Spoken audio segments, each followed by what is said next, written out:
Close your eyes for a moment and picture ancient Rome. What comes to mind? Legions marching in perfect formation, the roar of the Colosseum, emperors draped in purple. It's a world built on power, discipline, and conquest. But what if I told you that this familiar image is only half the story? What if the true, beating heart of Rome wasn't found on the battlefield, but in the quiet corners of a library, or in the vibrant air of a public square, where the real magic happened not with a sword, but with a word?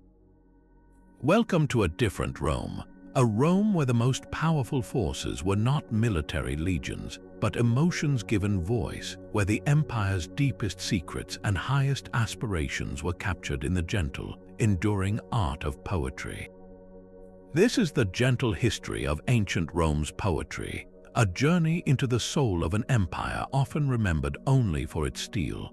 Forget the clamor of war for a while, and listen instead for the whisper of papyrus unrolling, for the rhythmic cadence of a poet's voice reciting lines that have echoed for 2,000 years. This poetry was the true heartbeat of Roman life, pulsing through every layer of society.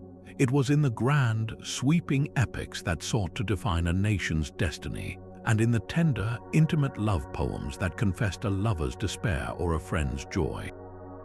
It was present in the bustling forum, not just as a backdrop for political speeches, but as a stage where poets recited works that could move a crowd to tears or laughter, capturing the complex, beautiful, and often contradictory spirit of the people. So, how did a civilization so renowned for its engineering and its armies produce some of the most emotionally rich and artistically sophisticated literature the world has ever known? The answer lies in the words themselves, words of passion, of wit, of profound humanity that feel startlingly modern. In this video, we will uncover this hidden world. We will meet the geniuses who shaped it, from the epic vision of Virgil to the sharp social commentary of Juvenal, from the heartbreaking elegies of Propertius to the playful yet piercing observations of Catullus. Together, we will explore a Rome you've never truly seen before, a civilization that understood the power of a beautifully crafted line could outlast any monument, and that the softest whisper of verse could, in the end, prove mightier than the sword. To understand how Roman poetry found its own unique voice, we have to begin at a moment of profound cultural borrowing. In the middle of the 3rd century before the Common Era, Rome was no longer just a regional power in Italy. It was a rising force clashing with Carthage in the Punic Wars and expanding its influence across the Mediterranean. With this expansion came contact with the older, incredibly sophisticated civilization of Greece. Greek cities dotted southern Italy and Sicily, and to the Roman elite, Greek art, philosophy, and literature represented the very pinnacle of civilization. They were captivated, and a powerful wave of Hellenization began to wash over Roman society. It was in this atmosphere that a former Greek slave named Livius Andronicus made a decision that would change everything. Seeing a need for Latin texts to educate a new generation, he took a monumental step. He translated Homer's epic poem, the Odyssey, from Greek into Latin. This was not merely a translation, it was an act of creation, forging a literary language where one barely existed for such high art. He had to invent Latin equivalents for Greek concepts, rhythms, and poetic devices, essentially building the foundation of Latin literature stone by stone. This foundation was laid using the first native Italian verse form, known as Saturnian meter. Unlike the fluid, quantitative rhythms of Greek poetry based on the length of syllables, the Saturnian was a strong, stress-based verse. It had a bold, almost marching cadence, thought to have its roots in ancient religious hymns and folk songs. It was in this robust, homegrown meter that the first great Roman epic was composed, not about mythical Greek heroes, but about Rome's own recent glorious history, the epic of the First Punic War. Though this poem is lost to us today, its existence marks a critical turning point. It showed that poetry could be used to celebrate Roman achievements for a Roman audience, transforming recent military victory into lasting cultural memory right from the very beginning. But the man who truly bridged the gap between imitation and authentic voice was Quintus Aeneas. Aeneas was a complex and fascinating figure, a man of three hearts, as he famously described himself: the Oscan of his native Calabria, the Greek of his education, and the Latin of his adopted Rome. He claimed that the spirit of Homer himself had appeared to him in a dream, declaring that he now lived within Aeneas. Driven by this vision, Aeneas made a conscious and revolutionary artistic choice. He rejected the traditional Saturnian meter, viewing it as rustic and unsophisticated. Instead, he adopted the dactylic hexameter, the stately, rolling meter of Homer's Iliad and Odyssey, and used it to compose his monumental epic, the Annals. This was a history of Rome from the fall of Troy down to his own time. By adopting the Greek form but filling it with Roman content, Roman gods, Roman virtues, Roman history, Aeneas wasn't just copying. He was making a powerful declaration. Roman subject matter was worthy of the most prestigious Greek literary form. He was crafting a new hybrid identity, asserting that Roman culture could stand shoulder to shoulder with the Greek masters, not as a pupil but as an equal.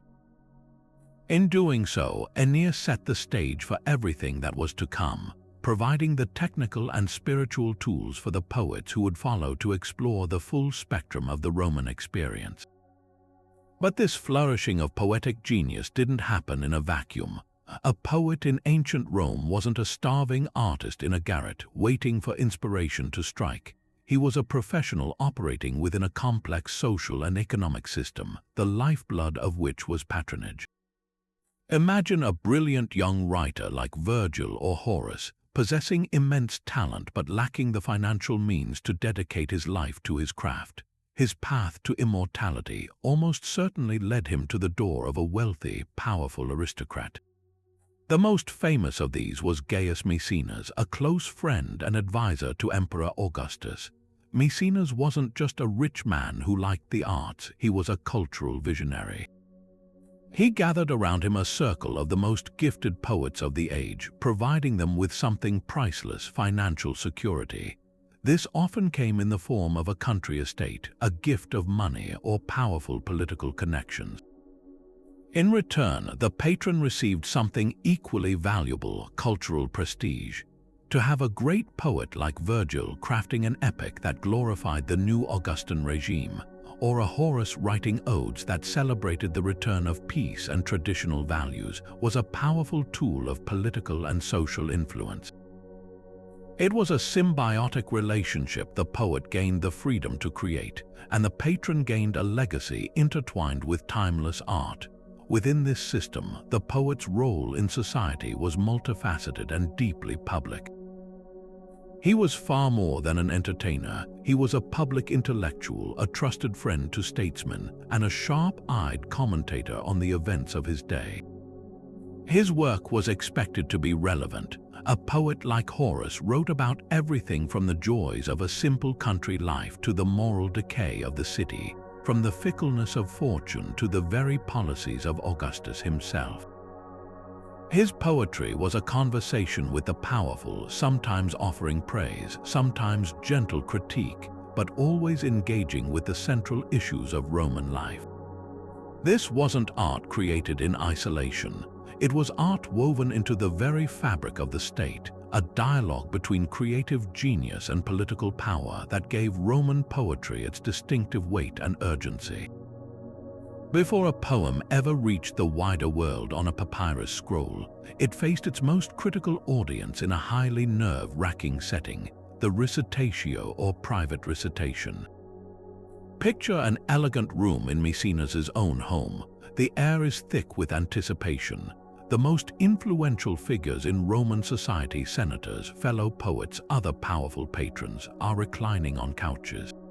The poet stands, a bundle of wax tablets or a papyrus roll in his hands, and begins to read his latest work aloud. This was not a casual reading. It was a formal, high-stakes performance where a poet's reputation could be made in an evening or shattered by a poorly received line. The audience would react in real time, applauding a clever turn of phrase, murmuring at a bold political allusion, or most devastatingly, remaining in stony silence.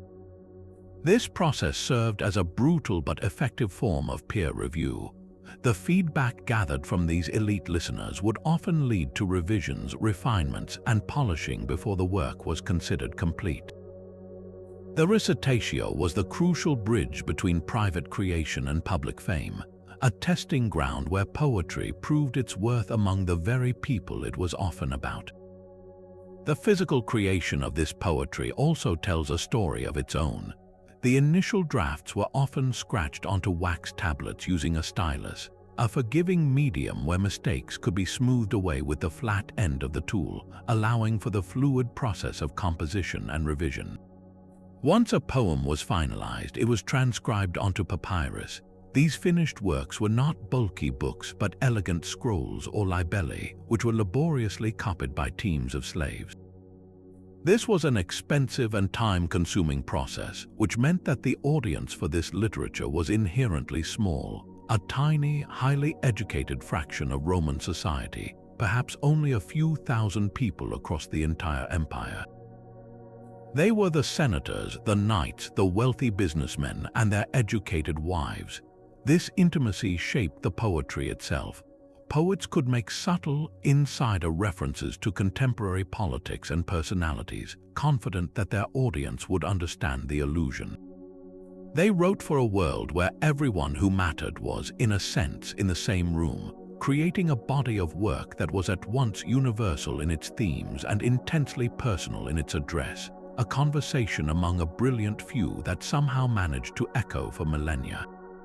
And so we arrive at the moment when all these forces, cultural ambition, refined patronage, and political will converge to create a perfect storm of artistic genius. The reign of Emperor Augustus, which began in the final decades before the Common Era, marks the undisputed golden age of Latin literature, but this flourishing was not a happy accident. Augustus, after the brutal civil wars that ended the Roman Republic, was engaged in an immense project, not just ruling an empire, but fundamentally rebuilding and redefining what it meant to be Roman. He understood that military power alone could not secure his legacy or ensure lasting peace. He needed to win the hearts and minds of the people, and to do that, he turned to the most powerful weapon at his disposal, poetry. This was a period of intentional cultural renewal, a state-sponsored renaissance where art became a primary vehicle for political propaganda. At the very center of this project was the man we met earlier, Gaius Maecenas. As Augustus's chief cultural minister and close confidant, Maecenas was the architect of this literary golden age. He didn't just fund poets, he curated a circle, a brilliant constellation of talent that included Virgil, Horace, and Propertius, guiding them, supporting them, and subtly aligning their artistic visions with the needs of the new regime. Consider the atmosphere of Rome at this time. The city was buzzing with a sense of profound change. The chaos and bloodshed of the civil wars were receding, replaced by a hard-won peace, the Pax Romana. Augustus was everywhere, rebuilding temples, restoring ancient moral codes, and presenting himself as the savior of traditional Roman values. Into this moment of national reset stepped the poets of the Maecenas circle, each with a unique voice and a pivotal role to play. The greatest of them, Publius Virgilius Maro, or Virgil, was entrusted with the ultimate cultural task. At Maecenas' suggestion, he began work on the Aeneid, a national epic designed to be for Rome what the Homeric poems were for Greece. On the surface, it's the thrilling saga of the Trojan hero Aeneas, who flees the burning ruins of Troy to found a new city in Italy. But on a deeper, more powerful level, it is a profound justification of the Augustan era. Virgil masterfully links Aeneas's destiny directly to Augustus, presenting the emperor as the fulfillment of a divine plan centuries in the making. The poem's famous mission statement, to bring a city to life and impose a custom upon peace, to spare the conquered and subdue the proud, was a perfect mirror of Augustus's own claimed policies. The Aeneid wasn't just a story, it was a foundational myth, rewritten for a new age to give the Augustan regime a sense of ancient, heroic legitimacy. Then there was Horace, the son of a freed slave, whose wit and wisdom made him one of the most beloved poets of the age. While Virgil provided the grand, epic narrative, Horace provided the intimate, philosophical soundtrack to the Pax Romana. In his odes, he celebrated the simple, rustic pleasures that were now possible again after years of war: the joy of a secure farm, the contentment of a well-earned glass of wine with friends, the importance of seizing the day, or carpe diem. He wrote hymns to the new civic gods and praised Augustus as the restorer of tradition and morality. But Horace was no mere sycophant. His genius lay in his ability to imbue state-sponsored themes with genuine personal feeling and sharp intellectual depth. He could write an ode celebrating a military victory for Augustus's stepsons, while in another poem subtly critique the empty vanity of wealth and ambition. He navigated the demands of patronage with incredible finesse, maintaining his artistic integrity while still serving the cultural project of the age. His work gave the new piece a human face and a relatable soul. Yet this relationship between poet and patron was not always straightforward or comfortable. The elegiac poet Sextus Propertius provides a fascinating counterpoint. His early work was filled with raw, obsessive passion for his mistress, Cynthia, and it reveled in a life dedicated to love, not warfare or civic duty, a direct contrast to the traditional masculine values Augustus was trying to revive. When he was eventually drawn into Maecenas' circle, the tension became palpable in his poetry. He openly questioned whether he could write the kind of nationalistic, epic poetry that was expected of him. In one poem, he famously tells Maecenas, "You urge me to compose epic verses, but my muse is gentle and cannot bear the weight of such great themes." He did eventually write poems celebrating Roman antiquities and even Augustus's military campaigns, but his voice in these works often feels strained, as if the personal, rebellious poet is wrestling with the public, commissioned one. His struggle reveals the complex negotiation at the heart of this golden age, the constant push and pull between private artistic inspiration and public political expectation. This vibrant intellectual atmosphere, fostered by Maecenas, was a hothouse for timeless art, but it was also a space where poets constantly balanced their own creative impulses against the subtle, and sometimes not so subtle, pressures of power. They were not just creating beautiful words, they were actively participating in the construction of a new Roman identity, using their genius to shape how an entire civilization saw itself and its future. Yet, even as Virgil crafted this monumental justification of Roman power, he infused it with a profound and haunting sense of the human cost. The Aeneid is as much a tragedy as it is a triumph, and nowhere is this more heartbreakingly clear than in the story of Dido, the Queen of Carthage. When Aeneas and his men are shipwrecked on her shores, Dido is a strong, capable ruler building a magnificent new city. She falls deeply in love with the Trojan hero, and for a time they seem to form a perfect partnership. But the gods remind Aeneas of his higher calling, his fatum, his destiny to found a city in Italy. He must choose between his personal happiness and his duty to his people and his gods. His decision to abandon Dido is the ultimate expression of pietas, but Virgil portrays it as a moment of shattering, inhuman coldness.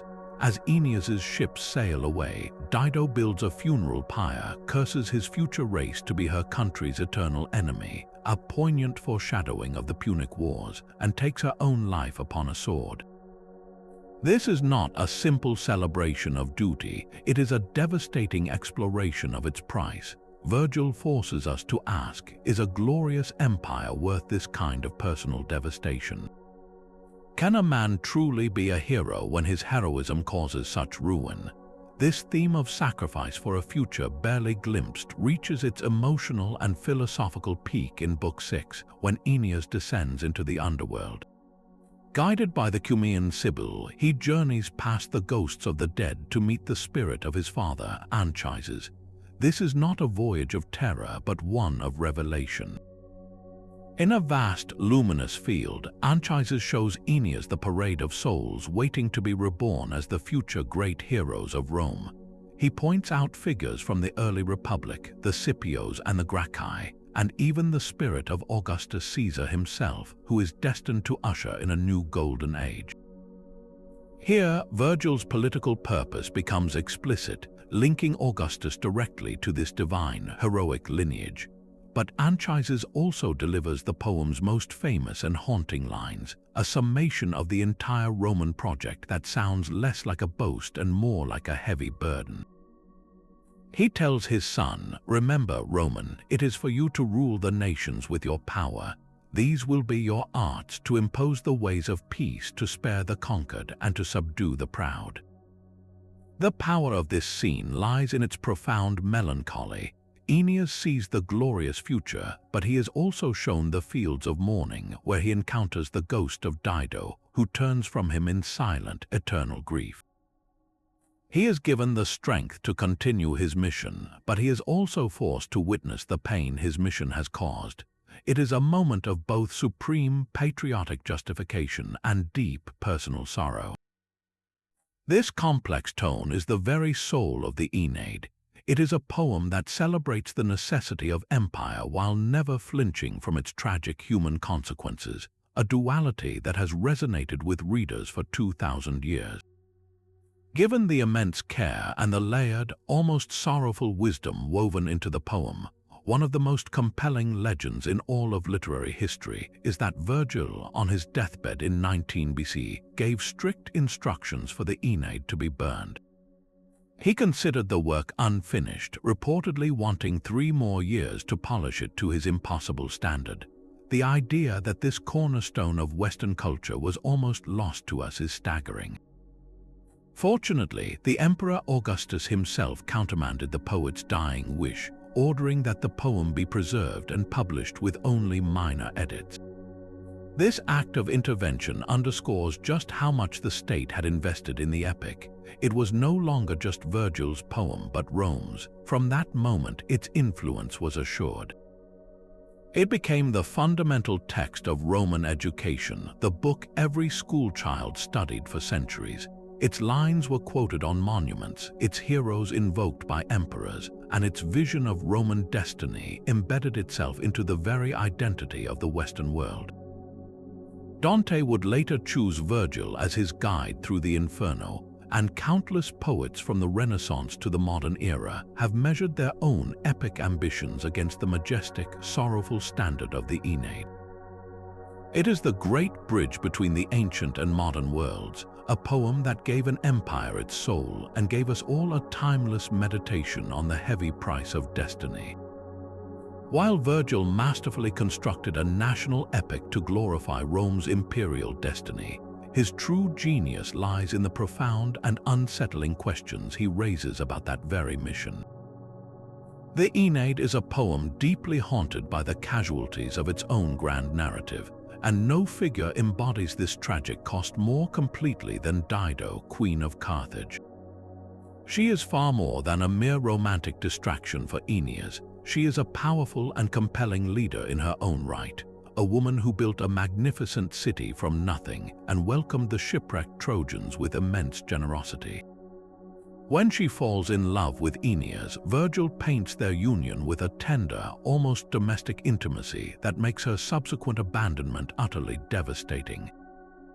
Her passionate love is portrayed not as a weakness but as a genuine, transformative force, making Aeneas's decision to obey the gods and sail for Italy feel less like noble duty and more like a brutal act of emotional betrayal.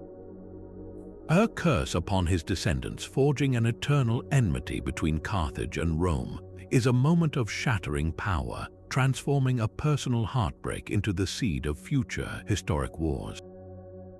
Her suicide is not just the end of a love story.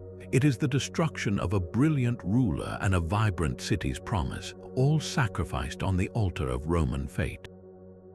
This pattern of sympathy for the vanquished continues in the poem's second half with the Italian warrior Turnus. He is not a villain, but a brave and noble prince defending his homeland from a foreign invader. He is motivated by a rightful claim to his own kingdom and the love of Princess Lavinia. When Aeneas finally defeats him in single combat, the scene is not one of glorious triumph, but of chilling ambiguity. Turnus, wounded and pleading for mercy, appeals to the memory of Aeneas's own father. For a moment, Aeneas hesitates, and it seems he might show clemency. But then his eyes fall upon the belt of his young friend Pallas, which Turnus had taken as a spoil of war after killing the boy. Consumed by a rage that the text describes as terrible, Aeneas plunges his sword into Turnus's chest. The epic ends not with a celebration, but with these stark, unforgettable lines. His limbs grew slack with cold, and his life, resentful, fled with a groan to the shades below. That final word, resentful, hangs in the air, leaving the reader to grapple with a victory that feels more like a grim, vengeful murder than a heroic conclusion. It forces us to wonder if the founding of Rome required the extinguishing of everything humane in its founder. This deep undercurrent of sorrow runs through the entire poem, reaching its most visceral and harrowing peak in the second book, where Aeneas recounts the final night of Troy. This is not a distant mythic battle, it is a first-hand account of a city's death throes filled with intimate horror. We witness the Trojan horse, that fatal monstrosity, being pulled into the city by its own doomed citizens. We are in the thick of the chaos as the Greeks pour out and the slaughter begins. Virgil makes the tragedy personal and immediate. We see the old King Priam butchered at his own household altar, a sacrilegious act that signals the complete collapse of order. We see the ghost of Hector not as the glorious hero of the Iliad, but as a mangled, weeping apparition urging Aeneas to flee. Most heartbreaking of all is the death of Aeneas's own wife, Creusa, who is lost in the panic as he carries his father and leads his son from the burning city. When her ghost appears to him, she tells him to go and find a new kingdom and a royal bride across the sea, a prophecy that points directly to his future with Dido and Lavinia, linking his personal losses inextricably to his destined path. This book establishes Aeneas not just as a future founder, but as a refugee, a survivor burdened by the trauma of witnessing everything he loved destroyed. He is a man forged in fire and grief, and that grief becomes the emotional core of the entire epic. Virgil, the supposed poet of empire, proves himself to be the supreme poet of loss, ensuring that for every line celebrating Roman glory, there is another that mourns what was sacrificed to achieve it. While Virgil gave Rome its epic soul, it was his friend and contemporary Quintus Horatius Flaccus who gave its daily life a voice of unmatched wit, warmth, and philosophical grace. The son of a freed slave, Horace rose from humble beginnings to become the most celebrated lyric poet of the age, a man who understood that the grand sweep of empire was built upon the small, quiet moments of human happiness. His genius lay not in narrating the deeds of heroes, but in capturing the fleeting beauty of a shared bottle of wine, the deep comfort of a trusted friend, and the urgent, poignant truth that our time is desperately short. He perfected the Latin ode, a sophisticated and intensely personal form of poetry, and in doing so, he gifted the world a philosophy for living that remains as vital today as it was 2,000 years ago. His technical mastery was itself a quiet revolution. Horace looked back to the great Greek lyric poets of the 7th and 6th centuries before the Common Era, to figures like Alcaeus and Sappho, whose works were sung to the lyre. He boldly decided to adapt their complex musical meters into the very different sounds and rhythms of Latin. This was no simple translation. It was a creative reinvention, forging a new poetic language for Rome. He took forms like the Alcaic and Sapphic stanzas with their intricate patterns of long and short syllables and made them feel perfectly, naturally Latin. He polished each line with such precision that his odes have a gem-like quality, a formal elegance that conceals immense artistic labor. This technical achievement allowed him to explore the deepest human themes within a structure of flawless beauty, proving that profound thought and perfect form could be one and the same. From this exquisite vessel flows his most enduring and often misunderstood idea, carpe diem, or seize the day. The phrase comes from his Ode 1.11, addressed to a woman named Lucano. The poem is not a boisterous, reckless call to party, but a gentle, intimate, and slightly melancholic plea. He tells her not to seek to know what the future holds, it is forbidden. Instead, he advises, carpe diem, quam minimum credula postero, seize the day and trust as little as possible in the next one. The context is crucial. He is speaking to a young woman, urging her to accept the limits of human knowledge and the relentless flow of time. The seizing he recommends is an act of mindfulness, of embracing the present moment precisely because the future is uncertain and death is inevitable. It is a philosophy born not from hedonism, but from a clear-eyed recognition of mortality. This theme of life's brevity weaves through all his work, giving his celebrations of pleasure their profound weight. In the famous Ode 1.4, the return of spring and warm winds leads him to reflect on the swift flight of the years. He paints a picture of a celebration, a picnic, a wreath of flowers, a glass of wine, and reminds us that pallid amours, pale death, kicks with an impartial foot at the hovels of the poor and the towers of kings. Because we are all destined for this same end, his conclusion is simple and powerful. Life's short span forbids us to enter on far-reaching hopes. For Horace, the awareness of death is not a reason for despair, but the very catalyst that gives joy its intensity and friendship its preciousness. His own life provided the perfect model for this balanced existence, centered on his beloved Sabine farm, a generous gift from his patron Maecenas. This small estate in the countryside was more than just a piece of property. It was Horace's spiritual and creative sanctuary, a recurring character in his poetry that symbolized everything he valued. He contrasts the simple, honest food and peaceful sleep he enjoys on his farm with the frantic, anxious striving of life in the city. In Rome, men are driven by avaritia, a desperate greed for wealth, and ambitio, a thirst for political power and status.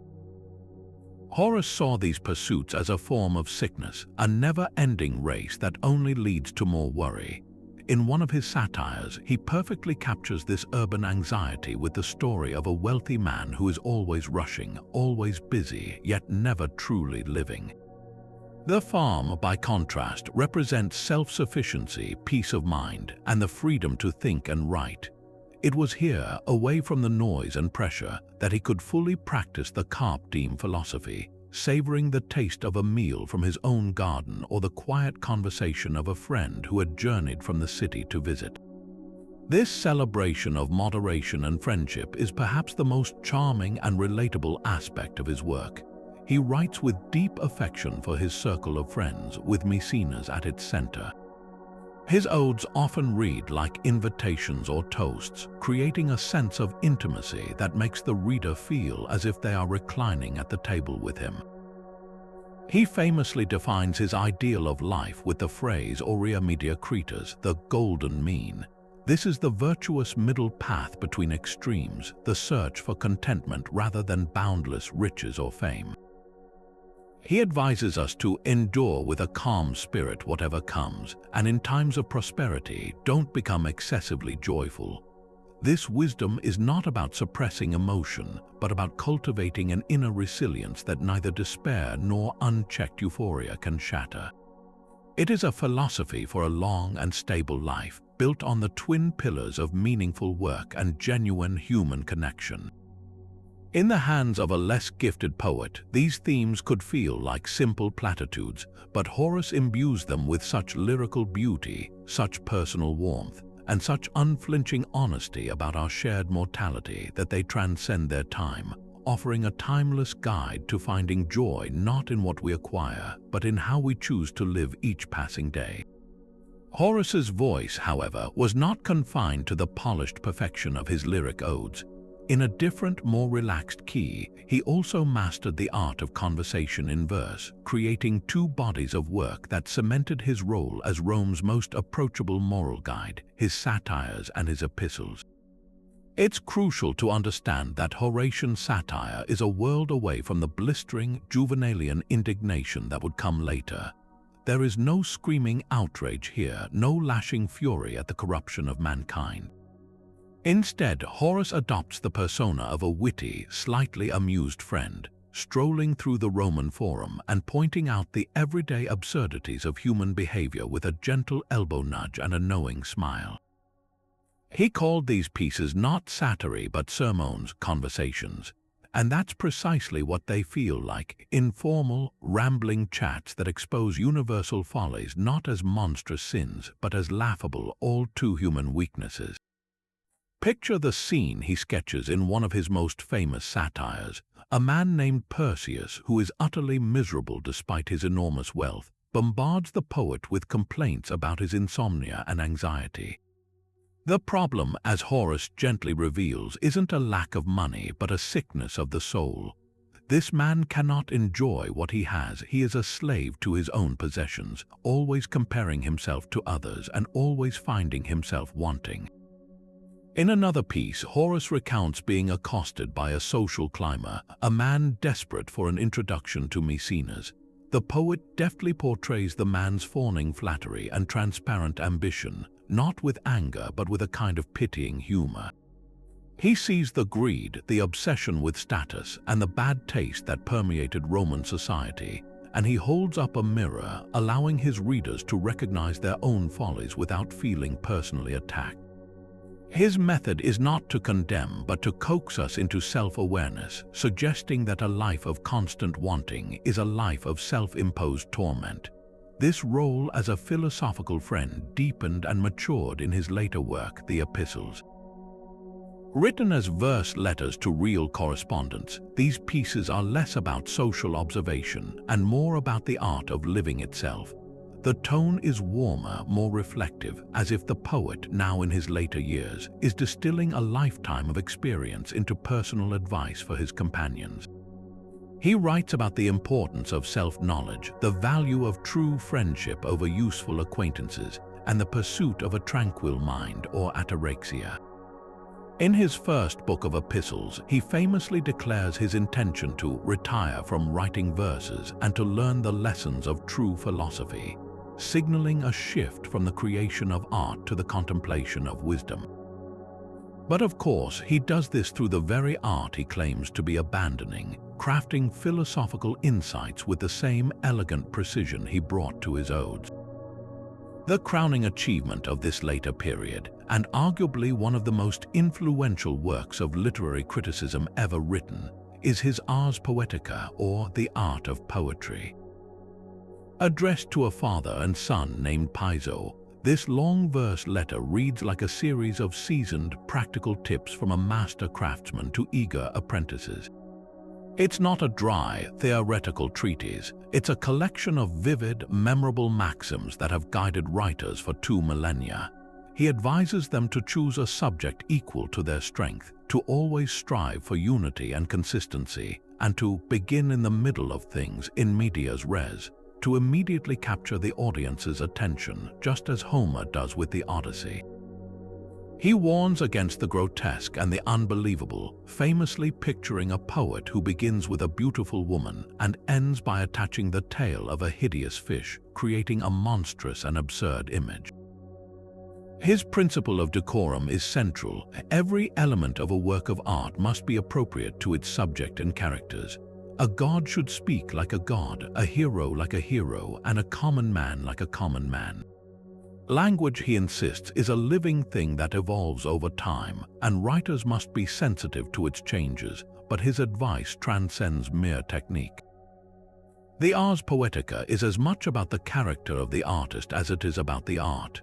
He insists that good writing springs from a sound mind and moral insight, famously stating, "If you want me to weep, you must first feel grief yourself." For Horace, technical skill was useless without genuine human feeling and ethical understanding. This fusion of craft and wisdom is what makes him so perennially quotable. We still turn to him for pithy reminders that the labor itself is the pleasure, and that even the greatest genius is thwarted by a fault-fearing pen. He guides us not only in how to write, but in how to live with balance, humility, and an unflinching yet compassionate eye on our shared human comedy, securing his legacy as the Roman poet who feels not like a distant monument, but like a wise and enduring friend. But just as Horace was offering his measured philosophy for life, another voice was rising in Rome, one that was younger, faster, and utterly spellbinding in its playful brilliance. This was Publius Ovidius Naso, a man from a wealthy equestrian family who chose the pleasures of poetry over a career in law, and in doing so became the rock star of his literary generation. Where Virgil was profound and Horace was wise, Ovid was dazzlingly clever, a master of wit and technical virtuosity who viewed the world not as a stage for stern duty, but as a playground for passion, desire, and the endlessly fascinating power of change. His readings in the Forum weren't just attended, they were events drawing massive, adoring crowds who hung on his every polished, subversive line. He was the poet of the sophisticated, urbane elite, capturing the spirit of a Rome that, beneath the official veneer of Augustan moral reform, was still very much in love with intrigue, romance, and artistic gamesmanship. Yet this spectacular career, this life at the very pinnacle of Roman cultural life, ended in the most dramatic and mysterious way possible. In the year 8 of the Common Era, at the height of his fame, the Emperor Augustus issued a decree ordering Ovid's exile to Tomis, a desolate frontier town on the coast of the Black Sea in modern-day Romania. He was forced to leave his beloved Rome, his friends, and his library, and he would spend the last decade of his life in what he described as a cold, barbarous backwater, writing heartbreaking letters begging for a reprieve that never came. The official reason, as Ovid himself cryptically wrote, was a poem and a mistake. The poem was almost certainly his Ars Amatoria, or The Art of Love, a witty, instructional guide to seduction that flew directly in the face of Augustus's family values legislation. The mistake, however, remains one of history's great unsolved mysteries. Perhaps he witnessed something he shouldn't have in the scandal-plagued imperial family. This abrupt fall from the center of the world to its very edge adds a layer of profound personal tragedy to the work of a poet who had dedicated his life to celebrating the very city that ultimately cast him out. His monumental legacy, the work that ensured his immortality even as he languished in exile, is the Metamorphoses. This 15-book epic is unlike anything that came before it. It is not a single, unified story like the Aeneid, but a breathtaking, panoramic cascade of mythology. From the creation of the world out of chaos to the deification of Julius Caesar, Ovid strings together over 250 myths, all unified by a single, captivating theme: transformation. In Ovid's universe, nothing is stable, everything is in a state of flux. Gods become animals to pursue their desires, nymphs are turned into trees to escape them, heroes are set in the sky as constellations, and echoes are the remnants of a lost voice. This was a radical narrative innovation. Instead of treating each myth as a self-contained story, Ovid weaves them together in a continuous flowing stream. He uses ingenious, often witty links to move from one tale to the next. A character in one story might mention a painting depicting the events of the next, or a river god might tell a new myth to his listeners. This creates a hypnotic, dreamlike effect, plunging the reader into a world where the very fabric of reality is liquid and identity is never permanent. Yet for all its fantastical elements, the true power of the Metamorphoses lies in Ovid's profound psychological insight. He doesn't just tell us about these transformations, he makes us feel the human experience within them. Consider the story of Narcissus, the beautiful youth who scorns all others, only to fall in love with his own reflection in a pool of water. Ovid doesn't present him as a simple symbol of vanity. He shows us the agonizing moment of self-discovery, the dawning, tragic realization that the object of his burning passion is unattainable because it is himself. "I am in love and I see my loved one," he laments, "but the form I see and love I cannot reach." He is trapped by his own gaze, and his metamorphosis into the flower that bears his name feels less like a punishment and more like the logical, physical conclusion of an internal, spiritual collapse. It is a heartbreaking exploration of self-love as a kind of prison. Then there is the tale of Pyramus and Thisbe, a story that would later inspire Shakespeare. These two young lovers in Babylon are forbidden by their parents to meet, so they communicate through a crack in the shared wall between their houses. Ovid builds their relationship with tender, domestic detail, making their plan to steal away for a secret rendezvous feel both thrilling and deeply poignant.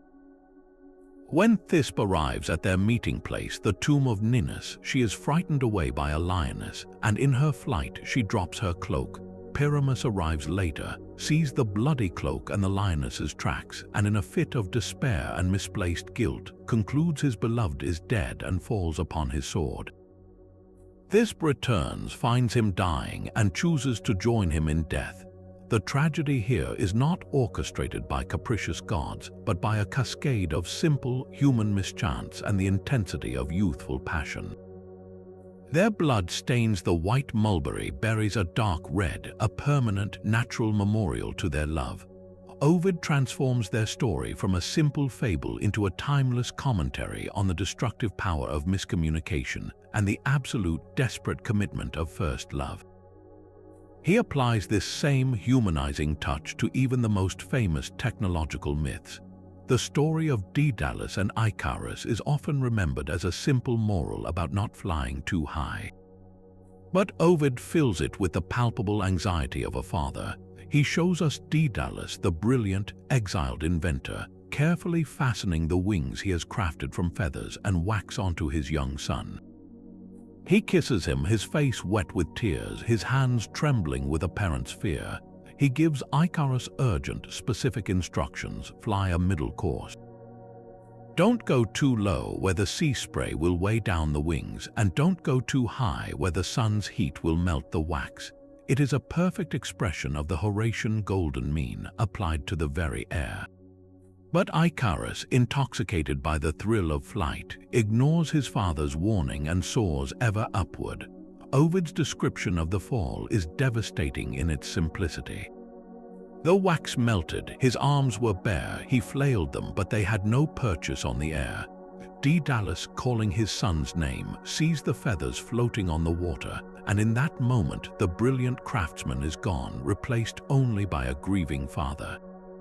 The mythical becomes intensely personal, a universal story about the dangerous intersection of youthful hubris and parental love. In every one of these tales, Ovid demonstrates that the most miraculous metamorphosis is not the physical change of a person into a tree or a flower, but the writer's own magical ability to transform ancient, familiar stories into fresh, immediate, and deeply moving explorations of the human heart. While Ovid was weaving his magnificent tapestry of mythology, he was simultaneously crafting a work of such wit and urbanity that it would eventually catch the emperor's unforgiving eye. The Ars Amatoria, or The Art of Love, stands as a brilliant and deliberately provocative masterpiece. On its surface, it is a mock didactic poem, a step-by-step guide to finding, winning, and keeping a lover in the bustling social scene of Rome. It parodies the serious, instructional tone of agricultural manuals or philosophical treatises, applying that high-minded structure to the game of seduction. He offers his readers practical, almost comically specific advice. For men, he suggests frequenting the porticos, the theaters, and the Circus Maximus, the great social hubs of the city, to spot potential conquests. He advises on writing convincing love letters, on exploiting a lady's sympathy, and on the importance of remembering her birthday. For women, his guidance is equally shrewd, covering everything from cultivating an elegant appearance to feigning interest in a man's boring stories. The poem is filled with vivid, almost theatrical vignettes of Roman life, portraying the city as a vast, glittering stage for romantic intrigue. Yet the central and most dangerous question about the ars amatoria is its intent. Was Ovid seriously advocating for a lifestyle of free love and adultery, or was the entire work an elaborate piece of sophisticated parody, a satirical send-up of both Roman social climbers and the didactic poetry genre itself?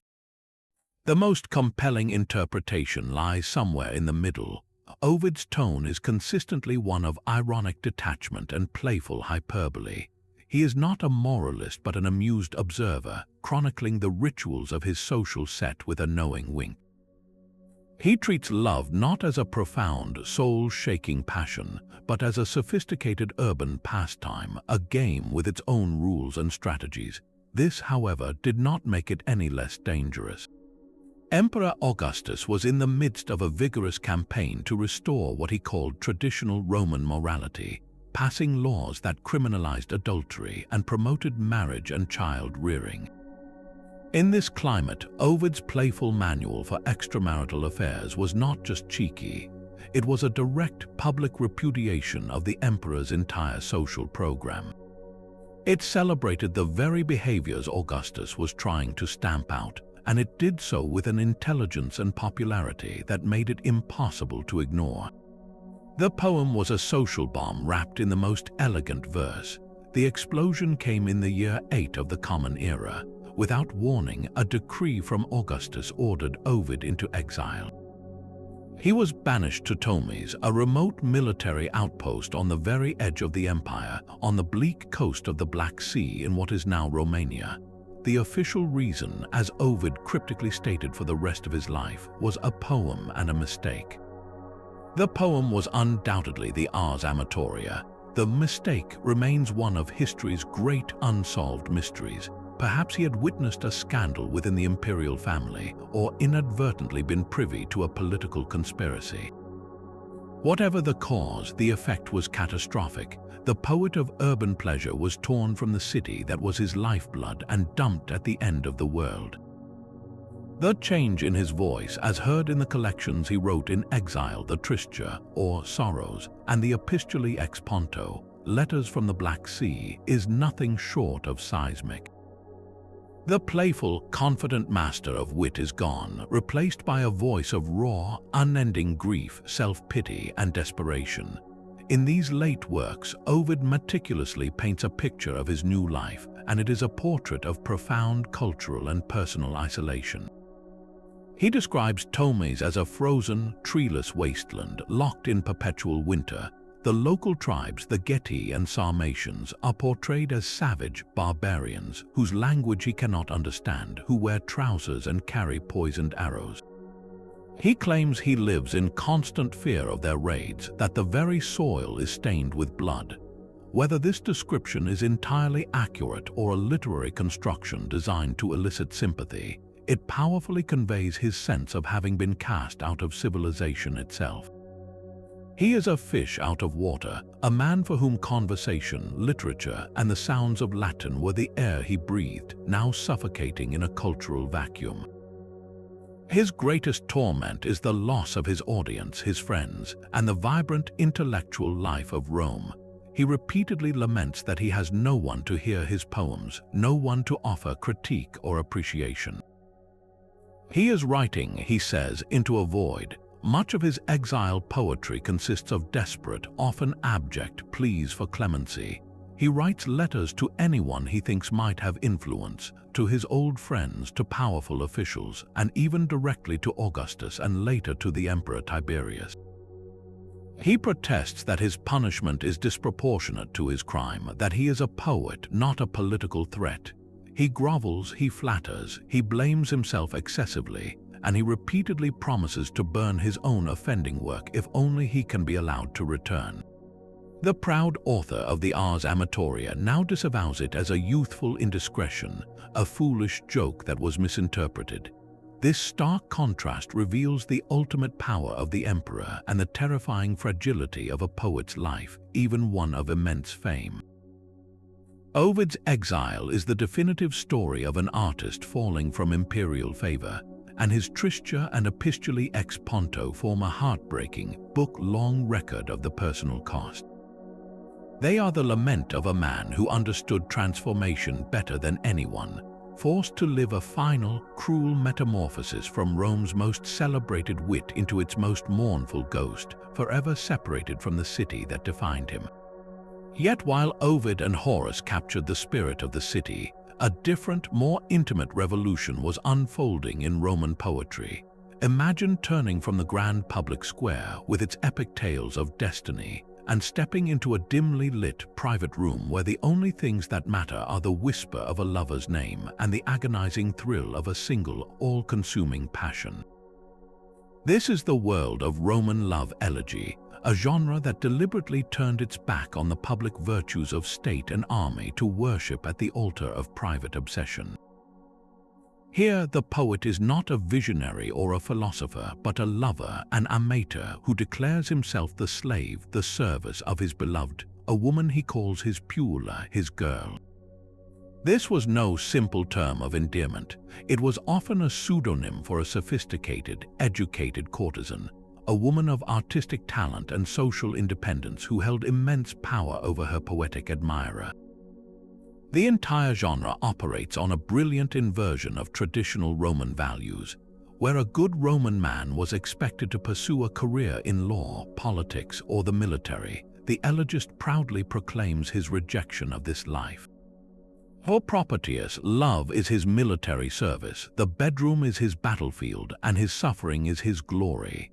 The archetype of this tormented, passionate lover was Sextus Propertius, whose very first line of his first book is a declaration of total surrender. Cynthia was the first to capture me with her eyes. This Cynthia is not a vague ideal. She is a vividly realized, complex, and often terrifyingly real presence. Through Propertius's poetry, we learn she is a Dr. Puella, a learned girl, skilled in music, poetry, and conversation. She is beautiful, capricious, and brutally demanding. The poet's life becomes a roller coaster of ecstasy and despair, dictated entirely by her whims. He spends nights lying prostrate outside her locked door, a ritual known as the Paraklosithyron, or song outside the locked door, begging for entry in the pouring rain. He is consumed by jealousy, imagining rivals enjoying her company, and he vacillates between worshipping her and cursing her fickleness. In one moment, he is composing the most exquisite verses in her praise. In the next, he is vowing to break free, only to immediately confess that a single glance from her can shatter his resolve. This isn't the calm, philosophical love of Horace's odes. This is a raw, psychological portrait of addiction to another person, a feverish state where the poet finds his creative energy precisely in his own humiliation and emotional turmoil. In stark contrast to Propertius's urban intensity stands his contemporary Albius Tibullus. While Propertius's Rome is a world of locked doors, bitter rivals, and sleepless nights, Tibullus crafts a poetic universe of rural peace and simple, idyllic fantasies. His beloved is Delia, a name that evokes the countryside and pastoral tranquility. His greatest dream is to live with her in a modest farmhouse, far from the noise and ambition of the city. He paints scenes of domestic bliss where he would be content to watch Delia spinning wool by the fire, supervising the harvest, or pouring wine for the weary farm workers. His poetry is softer, more melancholy, and infused with a deep longing for a quiet life untouched by war or wealth. He even extends this gentle fantasy to a second beloved, a young man named Marathus, exploring the pangs of love with the same tender, elegiac tone. For Tibullus, love is not a thrilling, destructive fire, but a comforting refuge, a sanctuary from the harsh realities of the world. His elegies are daydreams of escape, where the greatest victory is not conquering a lover's heart, but sharing a simple, peaceful existence with them. The tension between these two visions of love, the tumultuous urban reality and the peaceful rural fantasy, was stretched to its breaking point by the genre's youngest and most brilliant practitioner, the Ovid we met before his exile. When Ovid turned his hand to love elegy, he did so with a wink and a smirk. In his Amores, or Loves, the passionate suffering of Propertius and the idyllic yearning of Tibullus are filtered through a lens of pure, sophisticated irony. His Corinna is a composite figure, more a literary construct than a passionately realized individual like Cynthia. Ovid plays the role of the lover, but he is always in on the joke. He observes the conventions of the genre, the locked door, the jealous husband, the treacherous slave, but he treats them as parts of an elaborate game. In one poem, he celebrates a triumph more glorious than any military parade, a victory over his girlfriend's stubbornness, with Cupid and his own book of poems leading the procession. In another, he complains that his mistress's price has gone up now that he has made her famous through his poetry. Ovid takes the raw, obsessive emotion that defined the genre and coolly analyzes it, exposing its mechanics and its inherent absurdities. He was the elegant end of the line for love elegy, the poet who was so clever he could deconstruct the very form he was writing in, demonstrating that after such self-aware brilliance, the genre could not possibly continue with its original heartfelt intensity.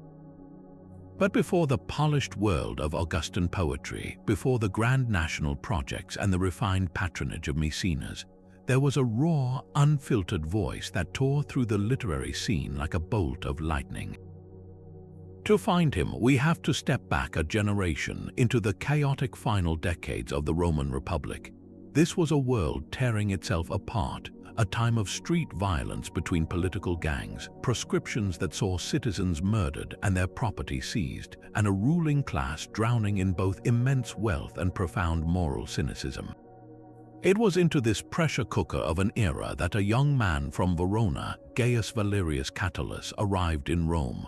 He was not interested in crafting epic justifications for the state. He was here to live, to love, and to pour the entire, messy spectrum of his personal experience directly onto the page.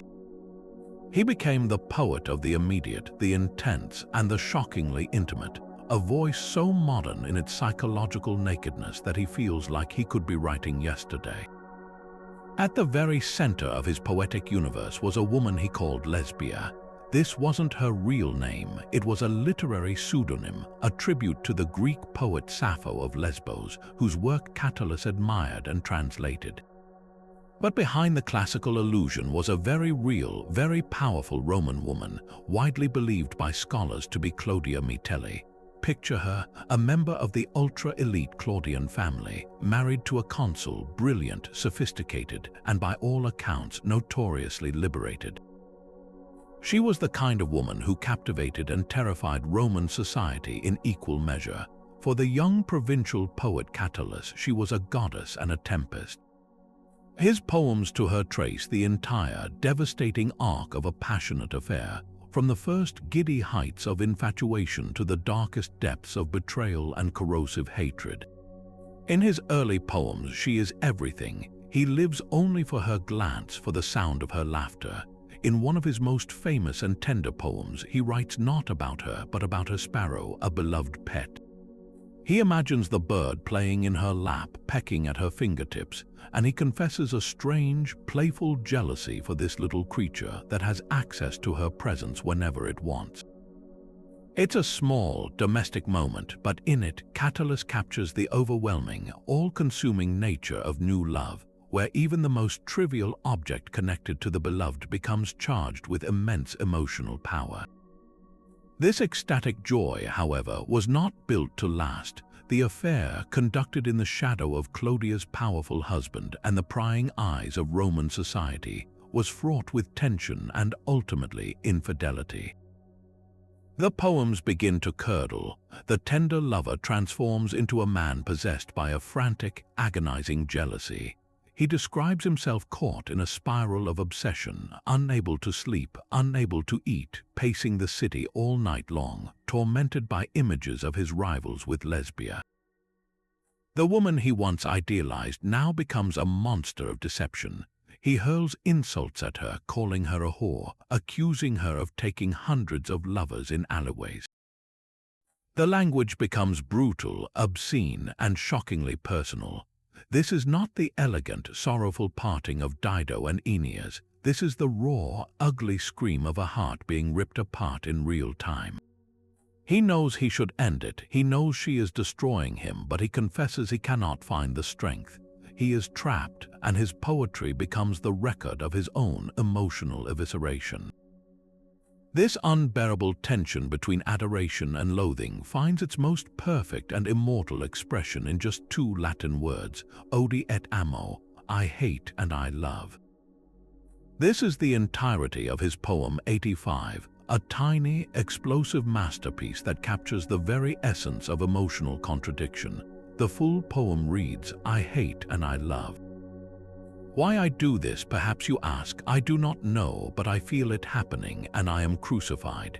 The power is in its brutal simplicity. He offers no neat philosophical resolution, no Horatian wisdom to balance the scales. He simply states the two warring truths that define his existence. The final word, crucia, I am crucified, is devastating. It's a word that conveys not just suffering, but a state of being stretched on a rack, torn apart by opposing forces he can neither control nor understand. In 2 lines, Catullus invents a new kind of psychological poetry, one that dwells in the impossible, painful middle ground of human feeling, where love and hate are not opposites, but twin flames consuming the same heart. His incredible range, however, stretched far beyond the saga of Lesbia. Catullus was a master of tone, able to shift in an instant from tender vulnerability to blistering, often obscene attack. He directed his wit and fury at his personal enemies with a viciousness that still shocks today. He savaged a man named Marmara, a favorite of Julius Caesar, for his vulgar wealth, and he didn't spare Caesar himself, writing scathing epigrams that question the great general's manhood and morality. In one famous poem, he delivers a scathing farewell to 2 friends he considers traitors, welcoming them to his social death list with a chilling, casual cruelty. This wasn't public satire in the Horatian mode. This was personal vendetta conducted in verse, a verbal street fight. Yet at the same time, he could write with breathtaking beauty about the simple, profound things in life. His poem about returning to his family's villa in Sirmio on Lake Garda is a sigh of pure relief and homecoming, celebrating the comfort of home after long travels.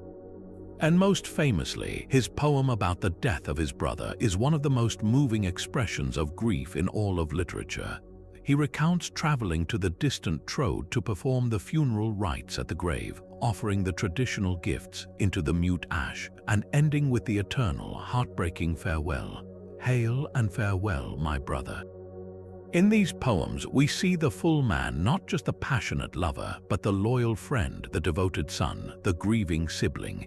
Catullus gave Rome and the world something entirely new, the unvarnished voice of the individual, insisting that his private joys, his personal sorrows, and his intimate wars were worthy subjects for great art. He proved that poetry didn't need to be about the destiny of nations to be timeless. It just needed to be true in all its beautiful, contradictory, and devastating honesty. Yet, as Catullus was charting the violent storms of a single human heart, another Roman poet was gazing with an almost supernatural calm at the whole cosmos, seeking to still the very fears that fueled such passions. His name was Titus Lucretius Carus, and in the 1st century before the Common Era, he composed a work so audacious in its scope and so radical in its message that it stands utterly alone in the landscape of Latin literature. His De Rerum Natura, or On the Nature of Things, is a didactic epic, but its subject is not gods or heroes. It is the physics of the universe itself.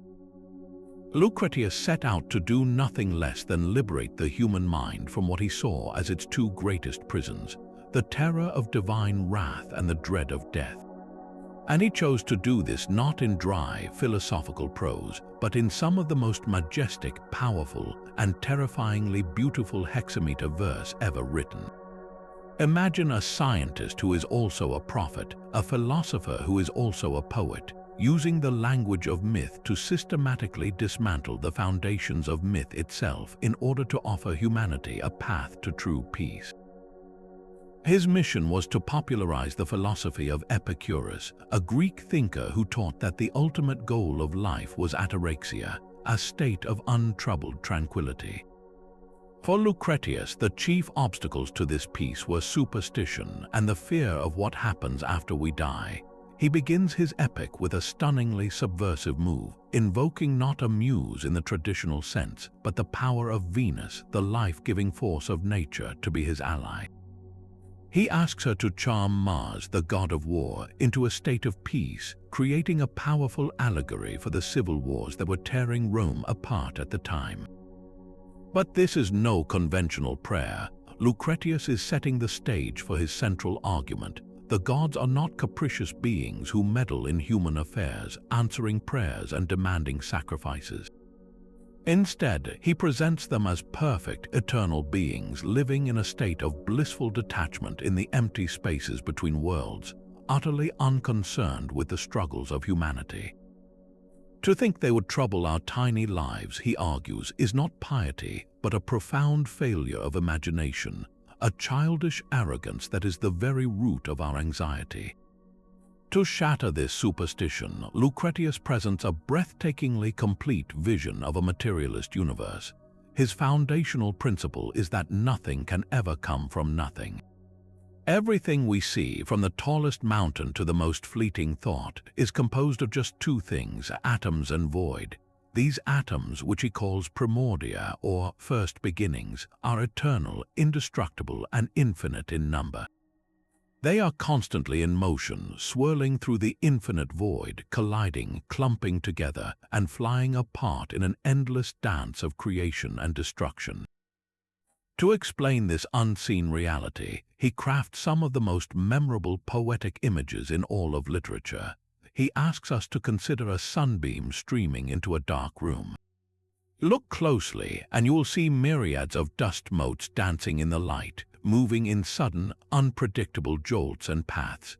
This, he says, is a visible model of the invisible atomic motion happening all around us all the time, a constant, silent rain of atoms whose patterns, while appearing random to us, are governed by the strict, unbreakable laws of nature. This atomic theory is the key that unlocks every mystery for Lucretius. It explains why the soul cannot be immortal. The mind and spirit, or anima and animus, are for Lucretius physical entities composed of exceptionally fine, smooth, and quick-moving atoms that are interwoven with the body. They are born with the body, they grow with it, and when the body dies and its structure disintegrates, these delicate atomic compounds that form our consciousness are scattered to the winds, just as the scent of a perfume eventually dissipates into the air. He argues this point with a fierce, almost therapeutic urgency.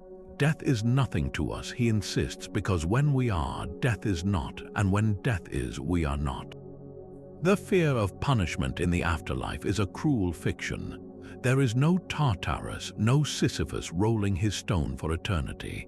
The only hells that exist are the ones we create for ourselves in this life through our own fear and ignorance. To understand this is to be released from a terrible burden, freeing us to fully appreciate the beauty and pleasure of the one life we know we have. And what is that pleasure? For Lucretius, following Epicurus, it is not a frantic pursuit of sensual delights, but the far more profound state of aponia, the absence of physical pain, and ataraxia, the absence of mental disturbance. The greatest pleasure is simply the lack of want. He paints a picture of the ideal life that is strikingly modest, a simple meal of bread and cheese, a circle of true friends, a mind free from the anxieties of ambition, political power, and the lust for endless wealth. He masterfully dissects how these worldly pursuits only create more want, more fear, and more pain. To lie on a soft hillside, discussing the nature of the universe with a friend while a cool stream flows nearby, this, for Lucretius, is a state of perfection far greater than any triumph a general could enjoy. His philosophy is a radical call to renounce the rat race of Roman society and find contentment in understanding our place in the vast, beautiful, and indifferent cosmos. Lucretius's poetic genius shines brightest when he applies his atomic theory to explain the world around us. He describes the erosion of stone by dripping water, the wearing away of a ring on a finger, and the slow decay of plowshares in fields as visible proof of the invisible, constant fall of atoms. He explains vision not by rays emanating from the eye, but by the existence of incredibly fine idols or films that are constantly shed from the surfaces of objects and fly through the air to strike our eyes. He wrestles with the problem of free will in a deterministic atomic universe, proposing the concept of the clinamen, the swerve. This is a minute, uncaused deviation in the path of a falling atom. It's a tiny break in the chain of cause and effect that allows for spontaneous action and ultimately for human free will to exist. It is a breathtakingly imaginative solution to a profound philosophical problem, all conceived within the framework of his poetic science. And then there is the end. The poem concludes not with a vision of peace, but with a harrowing, clinically detailed, and yet poetically sublime description of the Great Plague of Athens. This is no contradiction, but the ultimate test of his philosophy. He forces the reader to confront the most terrifying aspect of physical existence, disease and suffering. He describes the symptoms with the detached eye of a physician: the fever, the black sores, the weeping eyes, the mental anguish. He shows us priests and philosophers dying alongside slaves, nature acting with a brutal, impartial indifference. This final book is his ultimate argument. Even in the face of this horror, the Epicurean message holds. The plague is not a punishment from angry gods. It is a natural phenomenon, a particular configuration of harmful atoms. Understanding this does not take away the physical pain, but it removes the added psychic torment of believing it is a divine judgment. By ending on this note of stark, unflinching reality, Lucretius completes his epic mission.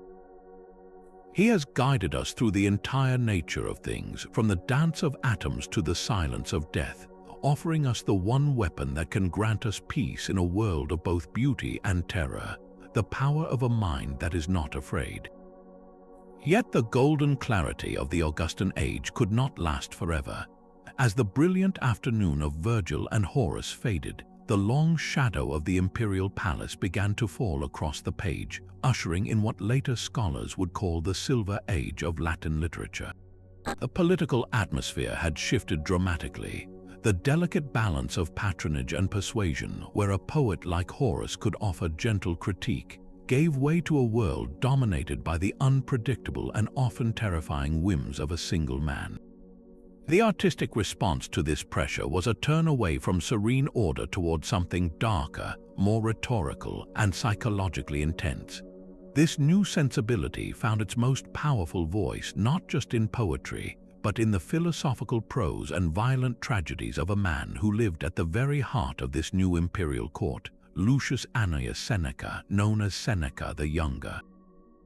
A Stoic philosopher, a statesman, and the tutor to the young Emperor Nero, Seneca was a figure of profound contradiction. He wrote eloquently about the simple life, virtue, and inner peace, all while amassing one of the largest personal fortunes in Rome and serving as a chief advisor to one of history's most notorious tyrants. It is from this impossible position, caught between his ideals and the brutal realities of power, that his art was forged. His tragedies are not quiet, philosophical meditations.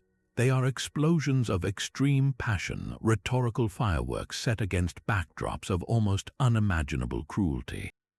In plays like Medea and Theists, Seneca takes the familiar stories of Greek mythology and pushes them to their most gruesome psychological limits.